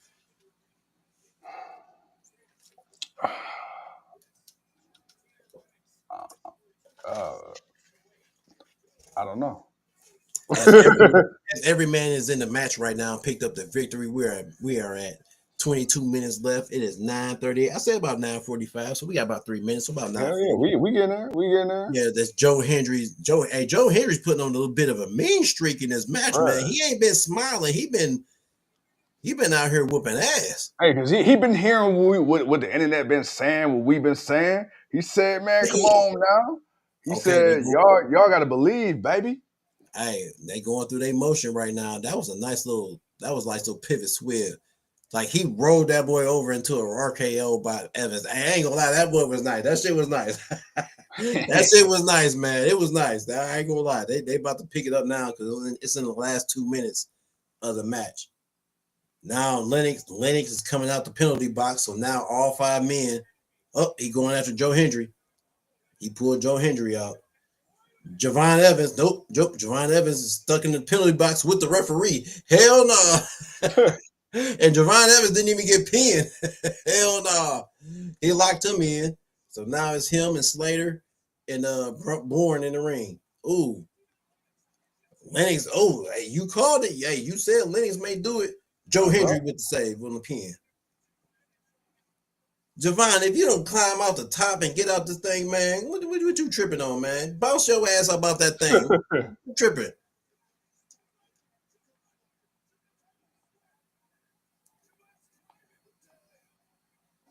He told that boy to suck it. Mm. Damn. That was high. It was for him to jump that high. Damn, Slater. Yo. Bro. And Slater, landed on his feet. Slater. Right. Bam. Bro. Javon back up. Javon, nah, you reversed it. No, Javon got I didn't like that. Yeah, bro. Slater tweaking on that one. He went extra bouncy. Slater got him. Borne was right there. Obviously, he was gonna break that up. Yeah, Mr. Stephanie back here. Oh, they got one. Really? Yeah, they, yeah. He's like young, man. All right, man. We down to the last 30 seconds of the match. Okay, boy, I swear to God. By the way, it's crazy that this song about to be 20 years. Every day I'm hustling. Oh, yeah. Yeah, hey, that shit is wild. Damn, Swan time 450.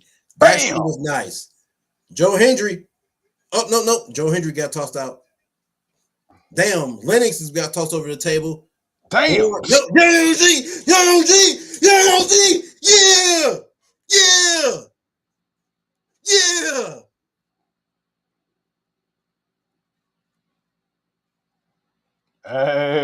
Hey, we got big things.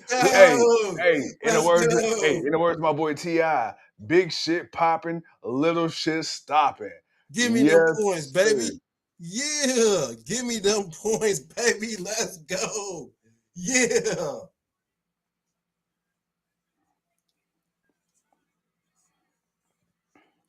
Hey. I say cry, little bitch, cry. You still the match picking up now. Of course it was. And that's the thing. You know it's gonna drag out through the early part. You know it don't pick up until like the last 5 minutes. I'm like, man, yeah, big boy 4-1. Me and you, boy, big boy. Jordan Grace was the only disappointment. The only person no one picked won the match. Crazy. Yeah, Lennox got the match. Yeah, fuck you, Lennox. Yeah. It's all good. You can suck it.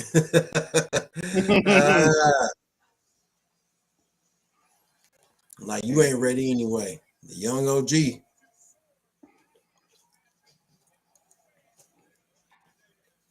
I mean, shit. That's one thing I didn't like. After he hit that RKO off the ropes, like Borne was right there just waiting to, like, dude, you were too obvious. Yeah. But you know, it was what it was. But I thought Slater was gonna get it till Hendry showed up, and then they both went out. I'm like, Borne got it. Oh shit! Then he rolled him up. Said nope. Like, oh shit, he stole the victory. Hell yeah, let's go. New Year's Eve, Obafemi, Javon Evans. Tuesday, January 6th, 8 Eastern, CW. Woo!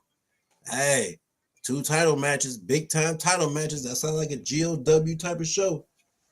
You know what? It does. It does. I definitely think it does. All right, man. Right now, as we go into halftime, the NXT deadline is about to end as Obafemi's coming out to face his number 1 contender. Right now, O State's going to halftime up by 4, 10-6 in the Big Ten Championship. Ooh wee. Considering they in his city. Oh yeah, surprised we didn't see HBK tonight. Oh nah, he don't need to be out. It ain't about him. It's about the talent. HBK is not at the point. At this point now, he's about the talent. Wait, why the lights go out again? Who the hell's showing up? Who the hell is this? Who the hell is this? Oh my God, another mystery person.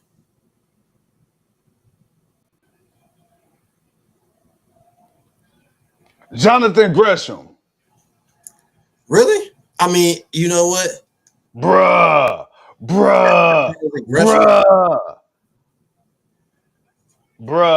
That's Tony D'Angelo. Is it? Yeah, I'm gonna say that ain't Tony. That's Tony D. Oh well. Oh shit.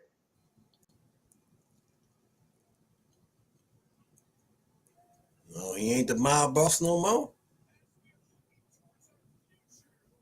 Tony D versus oh yeah. Now I'm okay.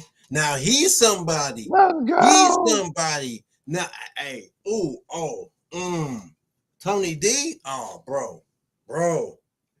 You know how I feel about Tony D. You know how I feel about the boss, man.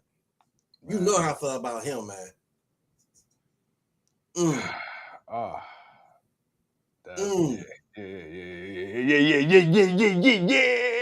man. Because he that dude. Hey, if anybody gonna give Oba that work, Tony D gonna give Oba that work. I ain't gonna lie. He gonna make it believable. I believe because he showed me. I've seen Tony D give Oba Femi that work. Yes, I know he can. So, man, I ain't gonna lie. Ooh, hey, okay. See, this is what I'm talking about. See, this is how you book shit. This is how you book pro wrestling. This is how you do it. This is how you do it. You know what I'm saying? Come on, huh? Man. Damn, bro. Tony D. I don't know why. When last time I seen him, it looked like he gonna get called up to the main roster. I guess not yet. He's another one of those dudes where it should have been happened, but it is what it is. IU is a second half team. Well, we're gonna see, big boy. We're gonna see. We're gonna see who the second half team is. Right now, we still got a half to go. We still got a whole half to go. Oh my God. The princess is not happy. She is 2-3 for the night. She is not happy. Matter of fact, you both are 2-3 for the night. So she is not happy. She is babysitting. That's why the princess ain't been on tonight. But yeah. Not a good night for y'all, man. Not a good night for y'all. Bro, awesome night for the King, boy. Woo! Come on, let's go World's End, boy. I can't wait. This Continental Classic kicking off. Let's go. Hey, man. Moxley. Claudio. Hey. Yeah. We're going to talk about that. We're gonna say that. We're going to say that, man. We're gonna say that. We're going to say that. Because the Continental Classic, boy. It's doing what it do best. It's just being a classic. Hey, look, what, 3 years in a row now? 3 years, 3 years in a row, man. It's like, yo, this is the time of the year where it's like, yes, sir. This is where you about to get the best, purest wrestling you can get across any board, anywhere. So let's go. Let's get it. 3 years in a row, but man, bro, hell yeah. Man, dude, hey, 2 hours, 43 minutes, man, with the people. You know, hey, look, we know we ain't talked to y'all much this week. I mean, hey, and it's gonna probably be like that for a little bit because it's like how the King had to do some extra work. I got some extra work coming up, but we're gonna always make sure we make time. So you know, it's gonna be a little sporadic, but man, look, that's what we got the Facebooks and the YouTubes and the Twitters for, man. You know, to keep up with us. Let's be honest, man. It's the holiday season. It's December. It's the holiday season. Everybody about to be a little bit of something. Ain't finna be too much going on right now anyway. Let's be honest with ourselves, man. This is it. We got next Saturday because it's John Cena's last match. We got winners coming next Wednesday. We got some more Joe versus Eddie Kingston winners coming. You know, we're gonna watch that. We got Saturday's main event. After that, we got nothing because we got Christmas coming up, and then we doing nothing until World's End at the 27th. That's the last pay-per-view of 2025. So we got a little bit. It's the holiday season, man. So for us to y'all, man, look here, man, do what y'all need to do because we damn sure got to do what we going to need to do. But we going to make sure we take some time out to talk with the people, like my man said, because, again, we love talking with the people, man. It's the block party, man. We love having the party. Other than that, man, bro, like you said, I had a busy week. So, you know, we had to adjust, but we make sure we had to do something for y'all yesterday and definitely tonight, man, for the people. We appreciate y'all. But yeah, man, for the next couple of weeks, it's the holiday season, man. Enjoy the family, enjoy the friends, enjoy the goodwill in the world. Positive vibes, man, because there's enough bullshit going on in this world. Yes, sir. Yes, sir. And you know what? If the devil tries to attack you, just remember, tell him, fuck off and take that, take that, take that. Big Boy says, not going to spoil anything, but just know a banger is happening tonight. Hey, banger after banger. Big Boy says 3.8 overall for the pay-per-view. I would say I would give it I would agree with that. 3.8. I would agree with Big Boy's overall for the show. Definitely a 3.8. I would go there. Yeah. For sure. For sure. Think about it, because again, I said the show would probably be good except for maybe one or two matches. The Ethan Page and the Tatum match, those were probably like the Ethan Page was probably not as bad, but it was like And then you had the Tatum and Paxley match. But other than that, the Obafemi match, the two Iron Survivors matches, 3 out of 5. I give it a 3.8. I'll roll with a 3.8, just on a humble. You know what? You said on the humble, I give it, yeah. You know what? Just to be fair, 3.5. I give it 3.5. 3.5. On the humble. 3.5. I'll roll with that because, you know, I got to look at it from what it was. I got excited for most of it. You know, it was only 1 or 2 parts that was like, whatever. But for the most part, I enjoyed the night. So, yeah, cheers to y'all, man. We appreciate y'all, man. As always, Monday nights. Let's just say we won't see y'all Monday night. Your boy's gonna be working. We busy. It's the holiday season. We got stuff to do. We will probably see y'all Wednesday. Yeah. Say Wednesday. Yeah. Let's just say Wednesday, man. We gonna definitely and we're gonna see y'all Wednesday, man. If something happens early, we'll let y'all know. But for right now, let's put Wednesday in the books. I know Monday ain't gonna happen, but we appreciate y'all, man. We gonna do what it do. We also got something special coming up before the year ends. We ain't gonna say which just yet, but you know your boys got. You know we got to have something to do before we end the year. You know, just something, just a little something to give to y'all the people. So with that being said, man, hey, I appreciate y'all, bro, my guy, my familiar. Appreciate you, my guy. Any parting words before we get out of here? Once again, as Old State is up 10-6 at halftime. Man, look, all I got to say is, my boy, thank you for doing this thing with me as always. To the people, thank you for taking the time to come see us. And before we get out of here, man, 4 letters, 1 word, OH. Baby. Yeah. Out of here. Yeah. Oh, man, did Alabama get their ass whooped?